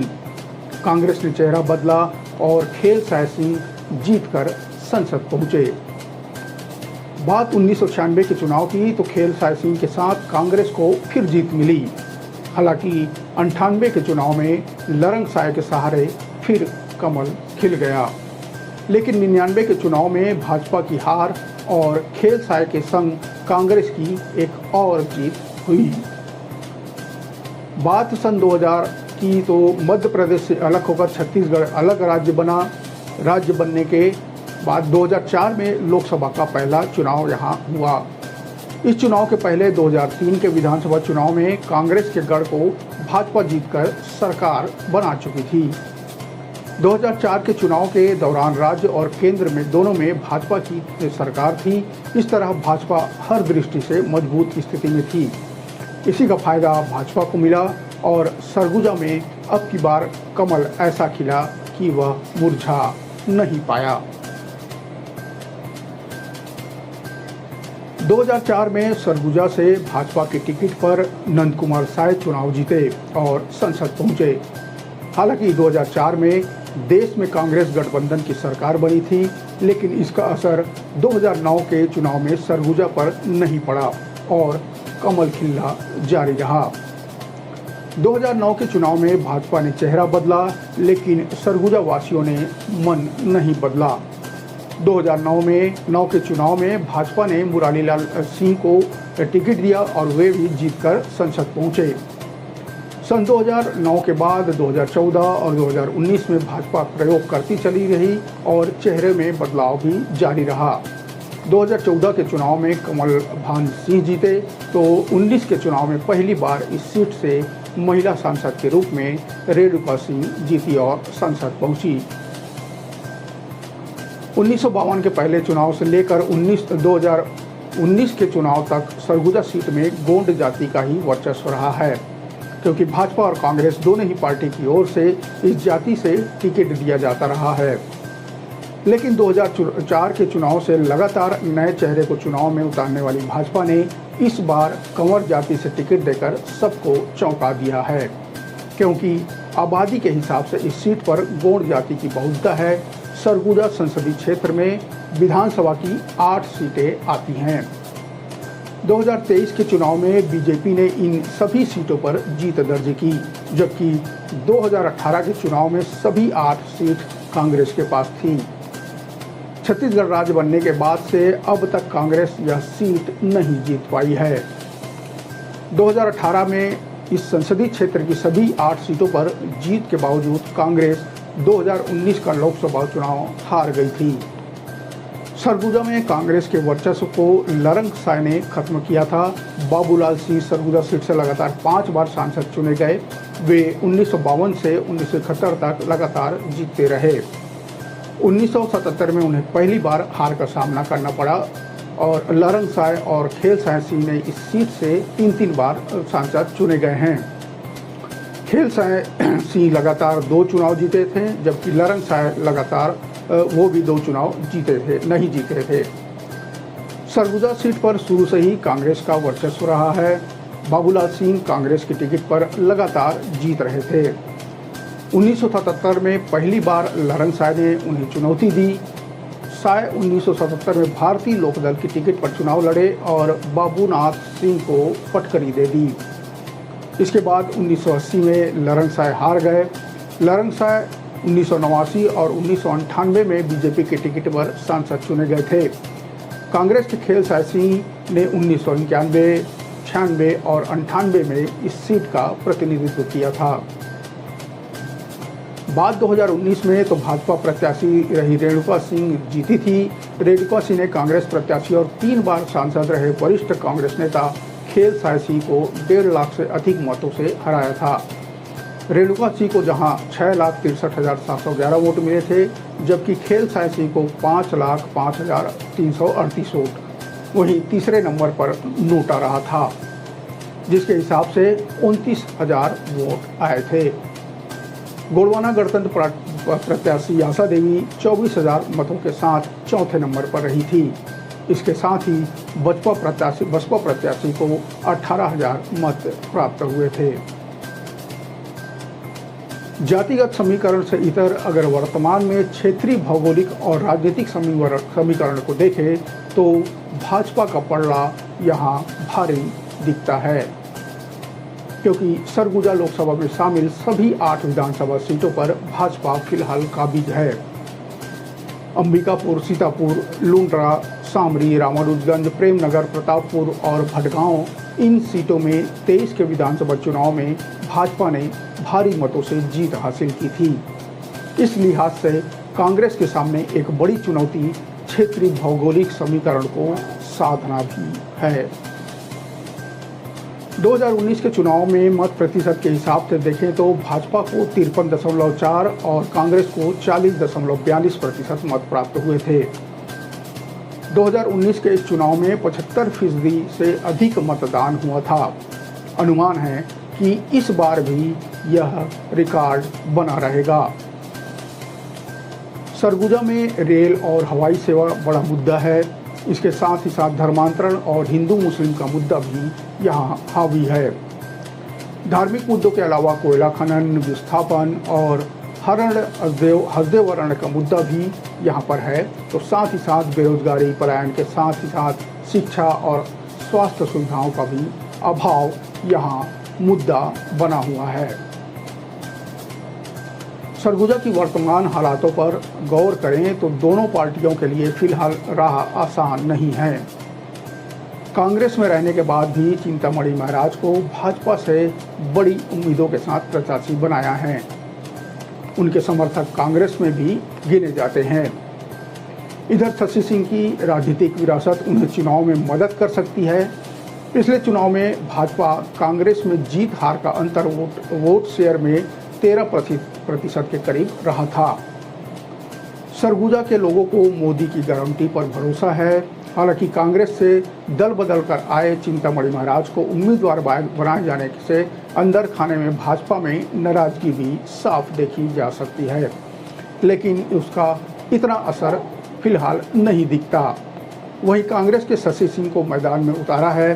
कांग्रेस से भाजपा में आए चिंतामणि कांग्रेस के लिए चिंता का सबब लाते हैं।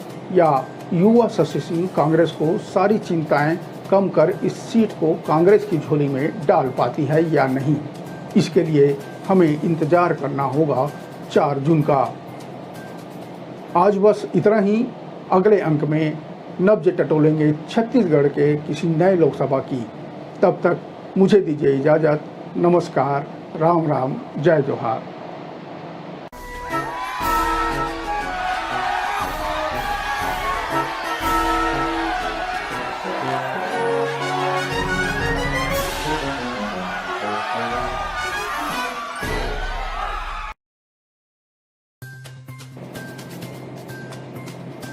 छत्तीसगढ़ की वह सीट जहां बसपा के संस्थापक काशीराम उत्तर प्रदेश से यहां आकर निर्दलीय चुनाव लड़े, जहां भाजपा से दिलीप सिंह जैसे दिग्गज नेता 2 बार चुनाव लड़ चुके हैं। अविभाजित मध्य प्रदेश के कांग्रेस अध्यक्ष और सहकारिता पुरुष के नाम से विख्यात पंडित राम गोपाल तिवारी भी यहां से सांसद रहे हैं। वहीं 2004 में पूर्व प्रधानमंत्री अटल बिहारी वाजपेयी की भतीजी करुणा शुक्ला भी यहां से चुनाव लड़कर जीत चुकी है। इस लोकसभा में अनुसूचित जाति और अनुसूचित जनजाति के वोटरों की संख्या सबसे ज्यादा है। नमस्कार, मैं हूं नवीन और आज हम बात करेंगे अनुसूचित जाति के लिए आरक्षित सीट जांजगीर चांपा लोकसभा की।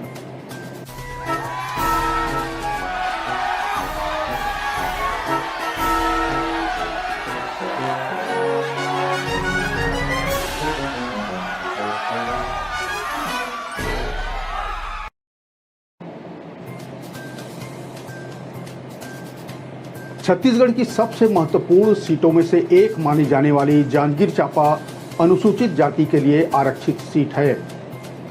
अनुसूचित जाति वर्ग के 25% और अनुसूचित जनजाति वर्ग के मतदाताओं की संख्या लगभग 11.6% के करीब इस लोकसभा सीट में है।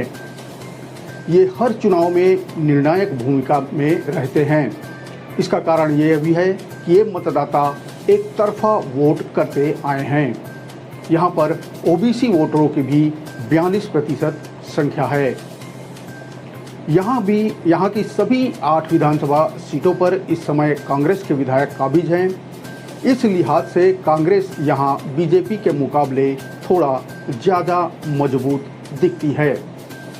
लेकिन एक सच ये भी है कि जांजगीर लोकसभा सीट पिछले 20 सालों से बीजेपी के कब्जे में है। इस बार कांग्रेस ने पूर्व मंत्री शिव कुमार डहरिया को अपना प्रत्याशी बनाया है, तो वहीं बीजेपी ने यहां नई महिला प्रत्याशी कमलेश जांगड़े को मैदान में उतारा है। जांजगीर लोकसभा सीट में 1984 में पहली बार भाजपा ने इस पर अपना पैर जमाना शुरू किया। इससे पहले भारतीय जनसंघ के रूप में पार्टी 5 बार दूसरे स्थान पर रही। भाजपा के कद्दावर नेता दिलीप सिंह ने पहली बार 1989 में पार्टी का यहां से खाता खोला और कांग्रेस के प्रभात मिश्रा को हरा दिया। अगली बार यानी 1991 में कांग्रेस पार्टी के भवानी लाल वर्मा ने दिलीप सिंह को पटकनी दे दी। हालांकि 1996 में मनहर लाल पांडे और 2004 में करुणा शुक्ला ने पार्टी को जीत दिलाई। तब से लेकर अब तक लगातार यह सीट भाजपा के खाते में ही है। इस सीट में अब तक बीजेपी के ही सांसद रहे हैं, इसलिए स्थानीय मुद्दों की जगह राष्ट्रीय मुद्दों को लेकर ही बीजेपी मतदाताओं के पास फिलहाल जा रही है। आमजन की माने तो पूर्व सांसदों का कोई उल्लेखनीय कार्य भी यहां बताने के लिए नहीं है, ऐसा आम लोगों की प्रतिक्रिया है। हालांकि कांग्रेस की महालक्ष्मी योजना के वादों का पोस्टर देखने को इलाके में जरूर मिलता है, लेकिन पार्टी के वादों को घर घर तक बताने के लिए कार्यकर्ता दिखाई कहीं नहीं दे रहे हैं। जांजगीर लोकसभा क्षेत्र के कई बड़े कांग्रेसी नेता हाल फिलहाल बीजेपी में शामिल हो गए हैं। इनमें कांग्रेस के ही प्रदेश संयुक्त महासचिव इंजीनियर रवि पांडे की बात करें या कांग्रेस के पूर्व विधायक चुन्नीलाल साहू समेत कई नेता हैं जो बीजेपी में आकर अब बीजेपी के चुनाव प्रचार भी इलाके में कर रहे हैं।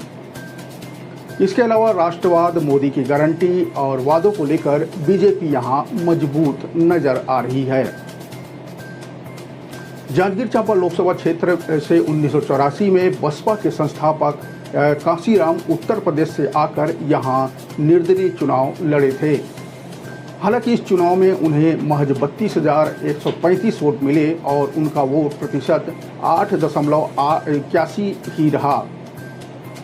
बसपा की स्थापना इसी दौर में हुई थी, मगर पार्टी को चुनाव आयोग से मान्यता नहीं मिली थी, इसलिए कांसीराम को निर्दलीय चुनाव लड़ना पड़ा था। कांसीराम अपना चुनाव प्रचार करने साइकिल रैली से लेकर छोटी छोटी सभाओं को संबोधित करते थे। इस दौरान उनके साथ बसपा की मायावती भी हमेशा रहती थी। इस चुनाव के बाद से जिले में बहुजन आंदोलन की जड़ें मजबूत हुई। वोट हमारा, राज तुम्हारा नहीं चलेगा और अब न 85 धोखा खाओ, देश में अपना शासन लाओ, एक वोट और एक नोट जैसे नारे उस समय खूब चले थे। इससे आने वाले समय में पामगढ़ व जैजैपुर विधानसभा में बसपा के उम्मीदवार जीतते रहे। हालांकि इस बार के विधानसभा चुनाव में बसपा को एक भी सीट नहीं मिली है और उसके वोट कांग्रेस की तरफ डाइवर्ट हो गए। जांजगीर चांपा लोकसभा से अब तक 5 बार महिला उम्मीदवार जीतकर संसद पहुंच चुकी है। इनमें 2 बार मिनी माता, 1 बार करुणा शुक्ला जो अटल बिहारी वाजपेयी जी की भतीजी हैं और 2 बार कमला देवी पाटले इस जांजगीर लोकसभा चुनाव से चुनाव जीत चुकी है। यह सीट प्रदेश की हाई प्रोफाइल सीटों में से एक माना जाता है। यहाँ भाजपा से दिलीप सिंह जैसे दिग्गज नेता 2 बार चुनाव लड़ चुके हैं। अविभाजित मध्य प्रदेश के कांग्रेस अध्यक्ष और सहकारिता पुरुष के नाम से विख्यात पंडित राम गोपाल तिवारी भी यहां से सांसद रह चुके हैं। वहीं 2004 में पूर्व प्रधानमंत्री अटल बिहारी वाजपेयी की भतीजी करुणा शुक्ला भी यहां से चुनाव लड़कर जीत चुकी है और संसद पहुंच चुकी है। भाजपा के दिलीप सिंह जूदेव को इस लोकसभा में हार जीत दोनों क्षेत्र में जीत और हार का सामना करना पड़ा। साल 1989 के चुनाव में दिलीप सिंह जूदेव ने कांग्रेस के प्रभात मिश्रा को पराजित किया था। जूदेव ने कांग्रेस उम्मीदवार को 98,893 वोटों से पराजित किया था। 1991 के मध्यावधि चुनाव में दिलीप सिंह जूदेव को हार का सामना करना पड़ा। इस चुनाव में कांग्रेस के भवानी लाल वर्मा ने दिलीप सिंह जूदेव को 29,425 वोट से पटकनी दे दी थी। पहला चुनाव जीतने के बाद जूदेव का क्षेत्र में दौरा कम होता था, इसलिए उन्हें जनता की नाराजगी झेलनी पड़ी और वो दूसरा चुनाव हार गए। जबकि पहले चुनाव में युवा मतदाता उनका रक्त तिलक लगाकर जगह जगह स्वागत करते दिखते थे। इतना ही नहीं, दिलीप सिंह जूदेव की तरह मूछ रखना उन दिनों क्रेज हो गया था। साल 2004 से यह लोकसभा सीट लगातार भाजपा के खाते में ही है। इससे पूर्व इस सीट पर कांग्रेस का कब्जा था, मगर 20 साल से इस सीट को कांग्रेस भाजपा से अब तक छीन नहीं पाई है। पिछले चुनाव में कांग्रेस ने यहां रवि परसराम भारद्वाज और भाजपा ने गुहाराम अजगले को अपना उम्मीदवार बनाया था। इसमें गुहाराम अजगले को 5,72,790 वोट मिले, जबकि रवि परसराम भारद्वाज को 4,89,735 वोट मिले थे। इस तरह 83,225 वोटों से भाजपा प्रत्याशी यानी गुहाराम अजगले विजयी रहे। इधर इस बार की बात करें तो इस विधानसभा चुनाव में लोकसभा की सभी 8 विधानसभाओं में कांग्रेस की जीत हुई है। यहां कांग्रेस के विधायक अभी भी काबिज हैं। बसपा यहां एक भी सीट नहीं जीत सकी है, जबकि लंबे समय से पामगढ़, जैजैपुर और चंद्रपुर विधानसभा बसपा का प्रभाव वाला क्षेत्र माना जाता है। बात करें भाजपा प्रत्याशी की तो जहां राज्य में प्रधानमंत्री मोदी की गारंटी से किसानों को धान की कीमत 3100 रुपये देने, महतारी बंदर और अन्य गारंटी और केंद्र सरकार की 10 साल की उपलब्धियों पर वोट मांग रही हैं, वहीं कांग्रेस प्रत्याशी कांग्रेस के 5 न्याय योजना जिसमें युवा, बेरोजगार, महिला और किसानों की न्याय की बात कही गई है, इसके आधार पर वो बनाकर वोट मांग रहे हैं। महिलाओं के खाते में प्रतिवर्ष 1 लाख रुपए देने, किसानों के लिए MSP लागू करने, फसल बीमा की राशि किसानों के खाते में सीधे भेजने और बेरोजगार को रोजगार देने की बात कांग्रेस की तरफ से कही जा रही है। वहीं दूसरी तरफ भाजपा जहां अयोध्या में राम मंदिर बनाने की बात कर रही है, तो वहीं कांग्रेस चुनावी बांड में भ्रष्टाचार का आरोप भाजपा पर लगा रही है। स्थानीय समस्या जैसे पलायन, पेयजल आपूर्ति और गांवों की सड़क निर्माण की बातें दोनों दल के उम्मीदवार कर रहे हैं। लोकसभा में यहां जांजगीर चांपा लोकसभा में लगभग 20,52,000 मतदाता हैं। इसमें चंद्रपुर और बिलाईगढ़ विधानसभा में महिला वोटरों की संख्या सबसे अधिक है। बात करें चंद्रपुर में तो 1,17,599 पुरुष और उतने ही लगभग 1,19,803 महिला मतदाता हैं। इसी तरह बिलाईगढ़ विधानसभा में 1,53,099 पुरुष और 1,53,589 महिला मतदाता हैं, जबकि कसडोल विधानसभा में महिला और पुरुष मतदाताओं में मात्र 58 का अंतर है। यहाँ 58 पुरुष मतदाता अधिक हैं। जांजगीर चांपा लोकसभा में सर्वाधिक मतदाता कसडोल विधानसभा क्षेत्र में आते हैं। यहाँ लगभग 3,68,136 मतदाता हैं। इनमें पुरुष मतदाता 1,84,096 और महिला मतदाता 1,84,038 हैं, जबकि सबसे कम मतदाता शक्ति विधानसभा में हैं। यहाँ लगभग 2,16,915 मतदाता हैं। लोकसभा चुनाव 2019 में कांग्रेस का वोट शेयर यहाँ लगभग 39.06% था, जबकि बीजेपी का वोट शेयर 46.03% था। बसपा को यहाँ 10.06% वोट मिले थे। बात करें हाल ही में हुए विधानसभा चुनाव में तो कांग्रेस का वोट शेयर इस लोकसभा में 45.09% था, जबकि बीजेपी का वोट शेयर 35.06% रहा। बसपा 10.07% में ही सिमट गई, जबकि साल 2018 के विधानसभा में उन्हें 25.01% मिले थे। इस तरह बसपा का जनाधार विधानसभा चुनाव में पिछले विधानसभा की अपेक्षा कम हुआ। जांजगीर लोकसभा बीजेपी का गढ़ माना जाता रहा है, लिहाजा इस बार भी इस सीट पर फतह हासिल करने के लिए बीजेपी आश्वस्त दिखती है। तो दूसरी तरफ कांग्रेस इस बार कांटे का मुकाबला मानते हुए अपनी जीत का दावा करते दिख रही है।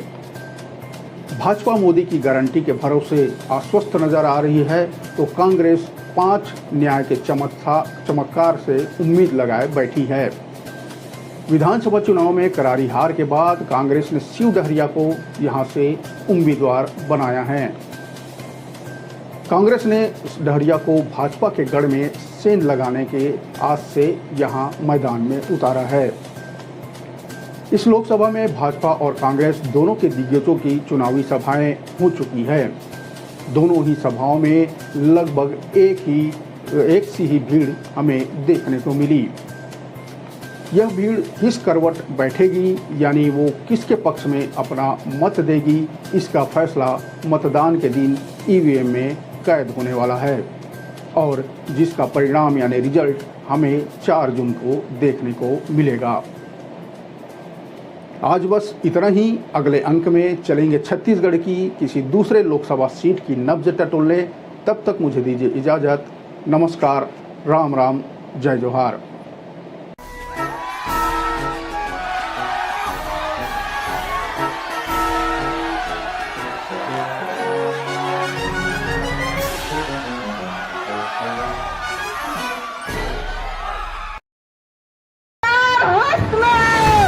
खबर के उस सब को पहलू जेखर से तय उठे आप मन के दिन हमारे छत्तीसगढ़ के तीज त्योहार है, चाहे हरेली हो, तीजा। प्रदेश के हर वो खबर जेखर से जुड़े हैं आप मन के भावना। जतका गौठान बना रही से वो सब पहला बारिश में ध्वस्त हो गए। न भूसा है, न पैरा है, न चारा है। हर वो खबर जेखर से जुड़े हैं आप मन के उम्मीद। में अगर काम अच्छा नहीं हो रहा है तो मैं शायद पीछे रहूं, मैं उस विभाग में ना रहूं तो बेहतर काम हो। खबर के वो जम्मो सच जेकर से जुड़े हैं आप मन के एहसास। तो पहले अपने आप को तो अपने घर को तो संभाल लो। जब किसान बैठे हैं तो उनसे मिलने की, उनसे बात करने की फुर्सत नहीं है। चुनी हुई सरकारों को हटाने के लिए षड्यंत्र रची जा रही है।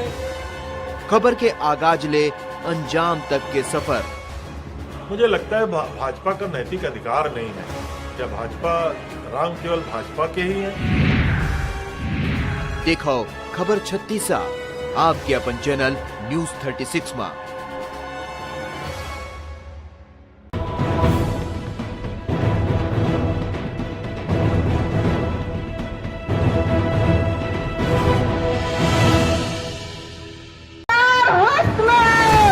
खबर के उस सबको पहलू जेखर से तय उठे आप मन के दिन हमारे छत्तीसगढ़ के तीज त्योहार है, चाहे हरेली हो, तीजा। प्रदेश के हर वो खबर जेखर से जुड़े हैं आप मन के भावना। जतका गौठान बनारी से वो सब पहला बारिश में ध्वस्त हो गए। न भूसा है, न पैरा है, न चारा है। हर वो खबर जेखर से जुड़े हैं आप मन के उम्मीद। तब में अगर काम अच्छा नहीं हो रहा है तो मैं शायद पीछे रहूं, मैं उस विभाग में ना रहूं तो बेहतर काम हो। खबर के वो जम्मो सच जेखर से जुड़े हैं आप मन के एहसास।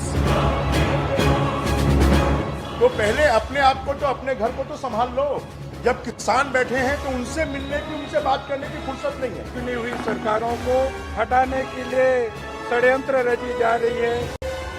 खबर के आगाज ले अंजाम तक के सफर। मुझे लगता है भाजपा का नैतिक अधिकार नहीं है। क्या भाजपा राम केवल भाजपा के ही है? देखो खबर 36 आपके अपन चैनल न्यूज 36 में। इस बार बात छत्तीसगढ़ के उस लोकसभा सीट की जहां दोनों मुख्य पार्टी में महिलाओं के बीच मुकाबला है, यानी दीदी और भाभी के बीच, जिसके चलते यह Lok Sabha seat high profile seat बन चुकी है। यहां कांग्रेस को प्रदर्शन दोहराने और भाजपा को अपनी साख बचाने का पूरा दबाव है। पिछले लोकसभा चुनाव यानी 2019 में कांग्रेस की ओर से ज्योत्सना महंत चुनाव मैदान में थी और जीतकर सांसद भी बनी थी। वर्तमान में वे दोबारा इस सीट पर कांग्रेस की टिकट से चुनाव लड़ रही हैं, जबकि भाजपा की ओर से तेज तर्रार नेत्री सरोज पांडे चुनावी मैदान में हैं। हालांकि ये चुनाव ज्योत्सना महंत और भाजपा की सरोज पांडे के बीच नहीं है, बल्कि उनके पति और नेता प्रतिपक्ष चरणदास महंत और भाजपा की राष्ट्रीय महासचिव सरोज पांडे के बीच सीधा माना जा रहा है। नमस्कार, मैं हूं नवीन और इस बार बात करेंगे कोरबा लोकसभा सीट की।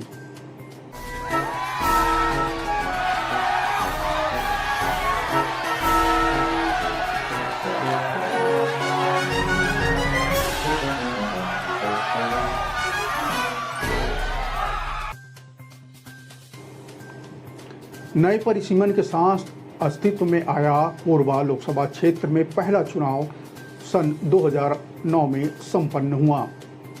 तब कांग्रेस से चरणदास महंत ने बीजेपी के करुणा शुक्ला को लगभग 20,737 मतों से पराजित किया था। 2009 के बाद 2014 में इस लोकसभा क्षेत्र से दूसरे लोकसभा चुनाव में कांग्रेस के चरणदास महंत को बीजेपी के डॉक्टर बंसीलाल महतो ने महज 4,265 मतों से शिकस्त दे दी थी। बात करें 2019 लोकसभा चुनाव की, तो इस चुनाव में डॉक्टर चरणदास महंत चुनाव नहीं लड़े। उनके जगह उनकी धर्मपत्नी यानी ज्योत्सना महंत पहली बार चुनाव मैदान में उतरी और जीत भी हासिल की।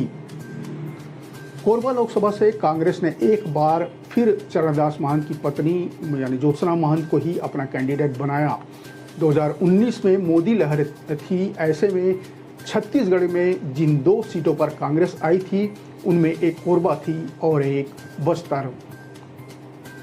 पार्टी ने मोदी लहर में भी जीत कर आने वाली ज्योत्सना महंत को इसलिए भी टिकट दिया है। हालांकि ये चुनाव ज्योत्सना महंत और भाजपा की सरोज पांडे के बीच नहीं माना जा रहा है, बल्कि उनके पति और नेता प्रतिपक्ष चरणदास महंत और भाजपा की राष्ट्रीय महासचिव सरोज पांडे के बीच माना जा रहा है। इस बात में कोई शक नहीं कि इस क्षेत्र में कांग्रेस के सबसे बड़े नेता चरणदास महंत ही हैं। पिछली सरकार में वे विधानसभा अध्यक्ष की भूमिका में थे और उससे पहले कहीं न कहीं मुख्यमंत्री की रेस में भी थे।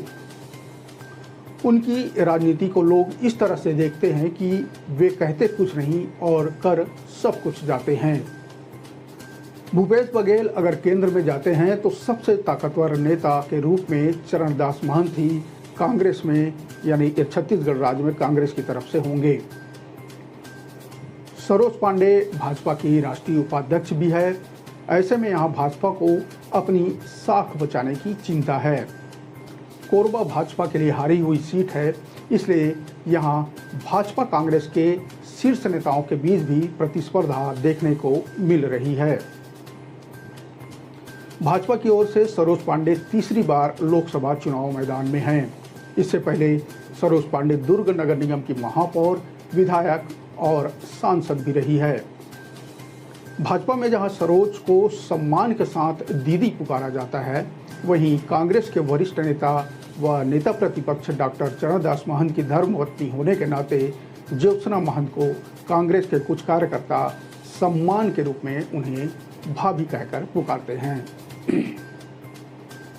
कोरबा लोकसभा क्षेत्र में कुल 4 जिलों के 8 विधानसभा क्षेत्र आते हैं, जिनमें कोरिया, एमसीबी जिले में बैकुंठपुर, मनेन्द्रगढ़ और भरतपुर सोरहत विधानसभा क्षेत्र के अलावा पेंड्रा जिले के मारवाही विधानसभा, जबकि कोरबा जिले के पाली, तानाखार, कटघोरा, रामपुर और कोरबा विधानसभा क्षेत्र शामिल हैं। कोरबा में 3 चुनाव व वर्तमान में जो चौथा चुनाव में बीजेपी हर बार प्रत्याशी बदलती रही है।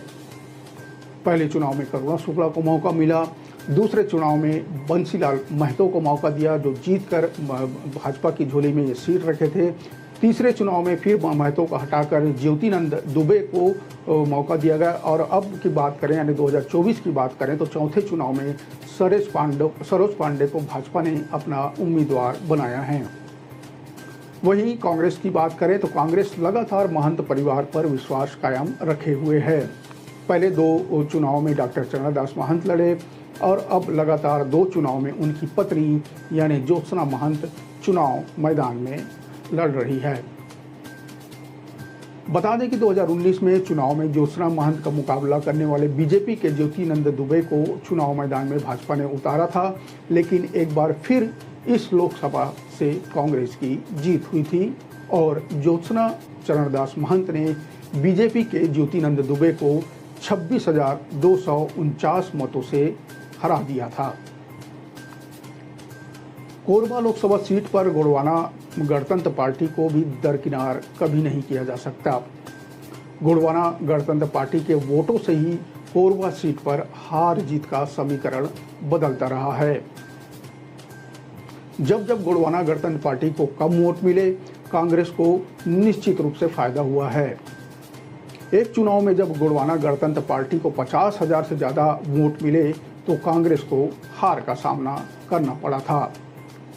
2 चुनाव में 40,000 से कम वोट गोंडवाना गणतंत्र पार्टी को मिले थे। इस चुनाव में कांग्रेस को जीत मिली थी। इसी तरह 2014 के चुनाव में गोंडवाना गणतंत्र पार्टी के बढ़े मतों की संख्या के कारण लगातार जीत हासिल करने में नाकाम हो गई थी। इस चुनाव में कांग्रेस ने मौजूदा सांसद डॉक्टर चरणदास महंत को रिपीट किया था, जबकि बीजेपी ने डॉक्टर बंसीलाल महतो को टिकट दी थी। डॉक्टर बंसीलाल महतो को 4,49,002 और डॉक्टर चरणदास महंत को 4,34,737 वोट मिले थे। इस तरह बीजेपी प्रत्याशी डॉक्टर महतो ने नजदीकी मुकाबले में डॉक्टर चरणदास महंत को यानी 4,265 वोटों के मामूली अंतर से पराजित कर दिया था। खास बात रही थी कि गोंडवाना गणतंत्र पार्टी ने इस चुनाव में 52,753 वोट हासिल किए थे और जो प्राप्त मत का आंकड़ा है मतलब पिछले चुनाव से बढ़कर 3.71% हो गया था गोंडवाना गणतंत्र पार्टी के लिए। लिहाजा जिसका नुकसान कांग्रेस को हुआ। 2009 और 2014 के चुनाव में गोंडवाना गणतंत्र पार्टी के वोट में लगभग 20,000 की बढ़ोतरी हुई और कांग्रेस की गत चुनाव में 20,000 से अधिक वोटों की जीत 4,000 से ज़्यादा वोटों की हार में तब्दील हो गई। 2019 के चुनाव में गोंडवाना गणतंत्र पार्टी के वोट प्रतिशत में गिरावट आई तो कांग्रेस प्रत्याशी को एक बार फिर जनता ने संसद भवन तक पहुंचा दिया।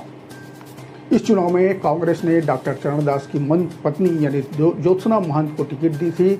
वहीं बीजेपी ने चेहरे बदलने की परंपरा को कायम रखते हुए ज्योतिनंद दुबे को अपना प्रत्याशी बनाया था। कांग्रेस प्रत्याशी ज्योत्सना महंत ने 5,23,310 वोट हासिल किए थे, जबकि प्रतिद्वंदी जो भाजपा के ज्योतिनंद दुबे को 4,97,061 वोट मिले थे। इस तरह उन्हें 26,249 वोटों के अंतर से हार का सामना करना पड़ा था। गोंडवाना गणतंत्र पार्टी हर चुनाव में मुकाबला त्रिकोणीय बनाने की कोशिश करती रही है। इस बार कोरबा सीट पर गोंडवाना गणतंत्र पार्टी ने श्याम सिंह मरकाम को टिकट दिया है। कोरबा लोकसभा अंतर्गत स्थित पाली तानाखार, भरतपुर सोनहत, मारवाही और बैकुंठपुर जैसी सीटों पर गोंडवाना गणतंत्र पार्टी का बड़ा जनाधार है। बात करें हाल ही में संपन्न हुए विधानसभा चुनाव में तो गोंडवाना गणतंत्र पार्टी के उम्मीदवारों ने लोकसभा अंतर्गत स्थित विधानसभा सीटों पर लगभग 1.5 लाख से अधिक मत प्राप्त किए थे। वहीं पाली तानाखार की बात करें तो वहां गोंडवाना गणतंत्र पार्टी के विधायक चुनकर भी सदन पहुंचे हैं। चुनावी रणनीति में जहां अलग अलग तथ्य जीत व हार के लिए निर्णायक होता है, वहीं निर्दलीय व क्षेत्रीय पार्टी के अलावा अन्य दलों का असर भी आदिवासी मतदाताओं को प्रभावित करने के लिए प्रभावी रहता है। बसपा, गोंडवाना गणतंत्र पार्टी, अन्य पार्टियों में जातिगत समीकरण की भूमिका व महत्वाकांक्षा भी आदिवासी मतदाताओं को प्रभावित करने वाला होगा। प्रत्याशियों की स्थिति स्पष्ट होने के बाद भले ही चुनावी पंडित की नज़र कांग्रेस व भाजपा के गढ़ व उनके मतांतरों पर टिकी है, किंतु जातिगत समीकरण का मामला आंकड़ों से परे होता है। चरणदास महंत के लिए भी ज्योत्सना महंत को चुनाव जिताना चुनौती है। बात करें पिछले 5 सालों में तो कोरबा क्षेत्र में कांग्रेस से लोगों में कांग्रेस के प्रति काफ़ी नाराजगी दिखाई दे रही है और इसका असर विधानसभा चुनाव में भी हमें देखने को मिल चुका है। यहाँ 8 विधानसभा चुनाव में से 6 भाजपा, 1 पर गोंडवाना गणतंत्र पार्टी और सिर्फ 1 सीट पर कांग्रेस काबिज है। सिर्फ रामपुर की सीट कांग्रेस के पास है, यानी साफ माना जा सकता है कि जनता इलाके में कांग्रेस के काम से नाराज दिख रही है। इधर सरोज पांडे के लिए कोरबा की राह इतनी आसान नहीं है। वहाँ अभी से भी नारा लग रहा है कि बिहारी और बाहरी का। सरोज पांडे दुर्ग से जाकर कोरबा में चुनाव लड़ रही हैं। ऐसा फैलाया जा रहा है कि वे बिहारी ब्राह्मण हैं, जबकि ज्योत्सना महंत को स्थानीय बताया जा रहा है। अगर सरोज पांडे सिर्फ मोदी के चेहरे और राम के भरोसे रही तो उनके सामने मुश्किलें खड़ी हो सकती है। उन्हें बिहारी और बाहरी का काट सोचकर मैदान में अपना दांव खेलना होगा। कांग्रेस के लोग सामाजिक बैठकों में इस बात का प्रचार भी कर रहे हैं। वैसे दूसरा पक्ष यह भी सामने आ रहा है कि सरोज पांडे को कोरबा में बहुतायत उत्तर भारतीय लोगों के वोटों को ध्यान में रखकर भी मैदान में उतारा गया है। तो वहीं कुछ लोगों का मानना है कि अगर उत्तर भारतीय मत एकजुट रहते तो विधानसभा चुनाव में जो जय सिंह अग्रवाल को हार का सामना करना पड़ा है वह नहीं करना पड़ता। यानी उत्तर भारतीय वोट यहाँ पर मायने नहीं रखते। कुछ लोगों का यह भी मत है। कोरबा लोकसभा सीट का भूगोल और इतिहास काफ़ी पेचीदा है। आदिवासी बहुल्य सीट पर सामान्य वर्ग से ही प्रत्याशी जीतकर संसद भवन पहुंचते रहे हैं। 2 बार कांग्रेस और 1 बार भाजपा, और इस सीट पर कोरबा सीट पर 2 बार कांग्रेस और 1 बार भाजपा का कब्जा रहा है। कांग्रेस के टिकट का गणित महंत परिवार का वोट बैंक को माना जा सकता है। दूसरी ओर भाजपा के स्थानीय प्रत्याशियों के पूर्व के चुनाव के प्रदर्शन और राष्ट्रीय स्तर के चेहरे को माना जा रहा है। कोरबा लोकसभा सीट भले ही जातिगत वोटों के साधने प्रचार ने जोर पकड़ लिया है, लेकिन प्रमुख दल यानी भाजपा और कांग्रेस के बीच मुद्दा मोदी बनाम न्याय पत्र और लोकल बनाम बाहरी प्रत्याशी ही है। भाजपा प्रत्याशी मोदी की गारंटी पूरी होने की गारंटी के साथ वोट मांग रहे हैं, तो कांग्रेस प्रत्याशी न्याय पत्र के मुद्दों को जनता के सामने रखकर वोटों की अपील करते दिख रहे हैं। स्थानीय मुद्दों के नाम पर दोनों प्रत्याशी एक दूसरे पर तीखा हमला कर रहे हैं। एक मौजूदा सांसद है तो दूसरी लोकसभा सीट की पालक सांसद। ऐसे में दोनों ही प्रत्याशी एक दूसरे की कमियां गिनाकर जनता के सामने अपना अपना दावा मजबूती के साथ रख रहे हैं। यह सामान्य लोकसभा सीट होने के बावजूद यहां आदिवासी मतदाताओं की भूमिका निर्णायक रहती है। कोरबा जिले के रामपुर, पालीताना खार में राठिया, कंवर, पैंतरा, मंझवार, बिंझवार जनजातियों का दबदबा है। वहीं कोरबा के सुदूर वनांचलों में कोरवा, पंडो, बिरहोर, धनुहार, गोंड, कंवर जनजाति के मतदाता चुनाव मतदान में अपनी महत्वपूर्ण भूमिका निभाते हैं। मारवाही क्षेत्र एक तरह से कांग्रेस का गढ़ माना जाता है। तीसरे फेज यानी 7 मई को यहाँ मतदान होना है। फिलहाल दोनों मुख्य दलों के प्रत्याशी के प्रचार प्रसार और आरोप प्रत्यारोप का सिलसिला जैसे जैसे मतदान का दिन आते जा रहा है तेज हो चला है। वहीं गोंडवाना गणतंत्र पार्टी और बसपा भी कमर कसकर तैयार है। कोरबा लोकसभा का यह चौथा चुनाव है। 2 बार कांग्रेस और 1 बार बीजेपी के सर ताज सज चुका है। कांग्रेस निश्चित रूप से चाहेगी कि इस चुनाव में भी वो बीजेपी को पछाड़ दे, जबकि बीजेपी जीतकर मामले को बराबर यानी 50-50 करने की कोशिश में जुटी हुई है। लोग कह रहे हैं कि यह लड़ाई भाभी और दीदी के बीच नहीं, बल्कि भैया यानी चरणदास महंत और दीदी यानी सरोज पांडे के बीच ही है। बिहारी और बाहरी का तमगा लगने का फायदा सरोज पांडे को मिलता है या भाभी ज्योत्सना महंत को इस मुद्दे पर, या भाभी ज्योत्सना महंत इस मुद्दे पर बाजी मार जाएंगी। इसके लिए हमें इंतजार करना होगा 4 जून का यानी मतगणना के दिन का। आज बस इतना ही। अगले कड़ी में बात होगी छत्तीसगढ़ के किसी दूसरे लोकसभा क्षेत्र की। तब तक मुझे दीजिए इजाज़त। नमस्कार, राम राम, जय जोहार।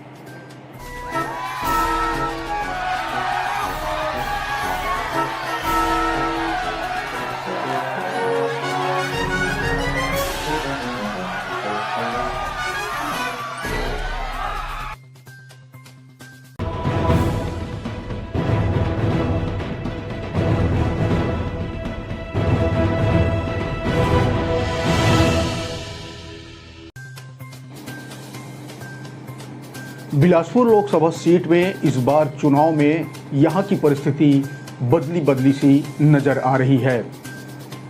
यहां से भाजपा ने एक बार फिर से साहू समाज का कार्ड खेला है। भाजपा इससे पहले भी 2019 में साहू समाज यानी अरुण साव और 2014 में साहू समाज से ही यानी लखनलाल साहू के ऊपर दांव खेला था और उसमें भाजपा सफल भी रही थी। लोगों का मानना है कि इस दांव के पीछे का सबसे बड़ा कारण सामाजिक वोटर है। हालांकि कुछ लोग पिछले 2 चुनाव में मोदी लहर को भी इसका श्रेय देते आए हैं। बीजेपी इस बार फिर साहू समाज से ही उम्मीदवार को मैदान में उतारा है, तो दूसरी तरफ कांग्रेस ने भी करारा जवाब देते हुए यादव कार्ड खेल दिया है। कांग्रेस ने यहां भिलाई के विधायक एवं युवा नेता देवेंद्र यादव को मैदान में उतारा है। हालांकि दोनों उम्मीदवार के ऊपर बाहरी प्रत्याशी का तमगा लगा हुआ है। वो चुनाव में कितना असर डालेगा, इस पर भी हम आगे बात करेंगे। बिलासपुर लोकसभा में जातिगत समीकरणों को ध्यान में रखकर भले ही कांग्रेस और भाजपा अपना संपर्क अभियान चला रहे हैं, भाजपा प्रत्याशी मोदी की गारंटी दे रहे हैं, तो कांग्रेस मोदी की विफलताओं और न्याय पत्र को लेकर जनता के बीच जा रहे हैं। मतलब यहाँ भी मुद्दा मोदी बनाम मोदी ही देखा जा रहा है।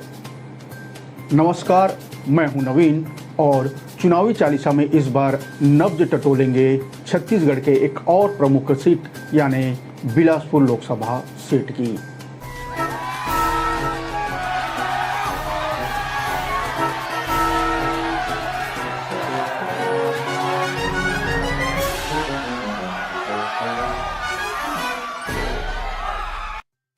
बिलासपुर लोकसभा सीट पर नजर डालें तो 2024 में तकरीबन 20 लाख वोटर यहां पर हैं। विभिन्न राजनीतिक दलों के अपने स्तर पर जो जातिगत आंकड़े प्रस्तुत किए गए हैं, अगर उसे माने तो इस लोकसभा सीट में आदिवासी वोटरों की संख्या सबसे ज़्यादा है। 2,65,000 के आंकड़े के साथ ही आदिवासी वोटर पहले नंबर पर हैं। इसके बाद 2,25,000 साहू समाज के वोटरों की संख्या बिलासपुर लोकसभा सीट पे है। वहीं 1,65,000 वोटरों के साथ यादव वोटर यहां तीसरे नंबर पर और कुर्मी समाज के वोटरों की संख्या 1,35,000 के आसपास है। इसके साथ ही साथ मरार समाज, पटेल, ब्राह्मण, सूर्यवंशी, सतनामी और अन्य वोटरों की संख्या है। हालांकि यहाँ समाजों के बीच यह खींचातान बने ही रहता है कि उनके समाज से ही इस लोकसभा क्षेत्र में सबसे ज़्यादा वोटर्स आते हैं। फिलहाल बिलासपुर लोकसभा सीट ओबीसी बाहुल्य सीट है, इसलिए भाजपा और कांग्रेस की नज़र ओबीसी वोटरों पर टिकी रहेगी। बात करते हैं बिलासपुर की, तो बिलासपुर लोकसभा से लगातार तीसरी बार प्रत्याशी का चेहरा भाजपा ने बदला है, लेकिन सामाजिक ताना बाना वही पुराना देखा जा रहा है। अब बात करें 2014 चुनाव की या 2019 या अब की यानी 2024 की, तो बीजेपी ने साहू समाज पर ही भरोसा जताया है और पिछले 2 चुनाव में भी यह भरोसा 16 आने बीजेपी के लिए सच साबित हुआ। दोनों ही प्रत्याशी यानी लखनलाल साहू और अरुण साहू ने अच्छे खासे वोट से ये सीट जीती थी, यहाँ फतह हासिल की थी। लेकिन बावजूद इसके इनमें से रिपीट किसी को भाजपा ने नहीं किया। हालांकि अरुण साहू छत्तीसगढ़ बीजेपी की कमान संभालने के बाद विधानसभा में कांग्रेस को पटकनी देने में सफल रहे। वे इस विधानसभा चुनाव में तोखन साहू, जो फिलहाल बिलासपुर से लोकसभा सीट के उम्मीदवार हैं, उनकी चित परिचित सीट यानी लोरवी से चुनाव लड़े और जीत हासिल कर फिलहाल छत्तीसगढ़ में डिप्टी सीएम के पद पर काबिज हैं। कहा यह भी जा रहा है कि अरुण साहू ने विधानसभा में उनकी सीट उनसे ले ली थी, लिहाजा पूरा जोर लगाकर वे इसका एहसान चुकाते हुए आला कमान से बिलासपुर के लिए तोखन साहू का टिकट ले ही आए। हालांकि विधानसभा चुनाव में बीजेपी के शानदार जीत के बाद बिलासपुर के कद्दावर नेता यानी पूर्व मंत्री अमर अग्रवाल को साय मंत्रिमंडल में जगह नहीं मिलने पर यह कयास लगाए जा रहे थे कि उन्हें लोकसभा में बिलासपुर से टिकट दी जा सकती है। पर इन सब कयासों पर विराम उस समय लग गया जब तोखन साहू के नाम पे मुहर लगी। पार्टी के ही कुछ लोग दबी जुबान में इसे अरुण साहू की अंदरूनी रणनीति का जीत बताते आ रहे हैं। बहरहाल इस बार फिर साहू समाज से यानी पूर्व विधायक तोखन साहू को मैदान में उतारने से अंदरूनी तौर पर बीजेपी के लिए कुछ न कुछ संकट पैदा करने वाला जरूर साबित होगा। लगातार तीसरी बार साहू समाज को तवज्जो देने से यहाँ के कुछ समाज प्रमुख खासे नाराज भी चल रहे हैं। खासकर सबसे ज़्यादा वोटरों यानी चौथे पायदान पर काबिज कुर्मी समाज के बीच जो बातें निकल कर सामने आ रही है वह बीजेपी के फेवर में कतई नहीं दिखती। हालांकि कहीं न कहीं बीजेपी से नाराज कुर्मी समाज ने यह पत्ता अभी तक नहीं खोला है कि इस चुनाव में वह किसे वोट करेंगे। बहरहाल कुर्मी समाज की इस्लामबंदी से बीजेपी के सामने संकट के बादल जरूर मंडरा सकते हैं। अब देखना यह है कि बीजेपी कुर्मी समाज को कितना समझा और संतुष्ट कर पाती है। दूसरी तरफ बात करें तो यादव वोटरों को साधने के लिए कांग्रेस ने भिलाई के युवा विधायक देवेंद्र यादव को यहां से मैदान में उतारा है। देवेंद्र यादव का नाम फाइनल होने पर कांग्रेस के ही लोग इसे कुछ दिनों तक पचा नहीं पा रहे थे। बाहरी प्रत्याशी बताकर कांग्रेस के कई नेता इसका खुलकर विरोध में भी उतर आए थे। कुछ कांग्रेसी तो जो बिलासपुर कांग्रेस भवन के बाहर विरोध में आमरण अनशन में भी बैठ गए थे। देवेंद्र यादव का नाम फाइनल होने से पहले एक और नाम बिलासपुर लोकसभा के लिए कांग्रेस की तरफ से जोरों शोरों से चल रहा था। वह नाम था विष्णु यादव का।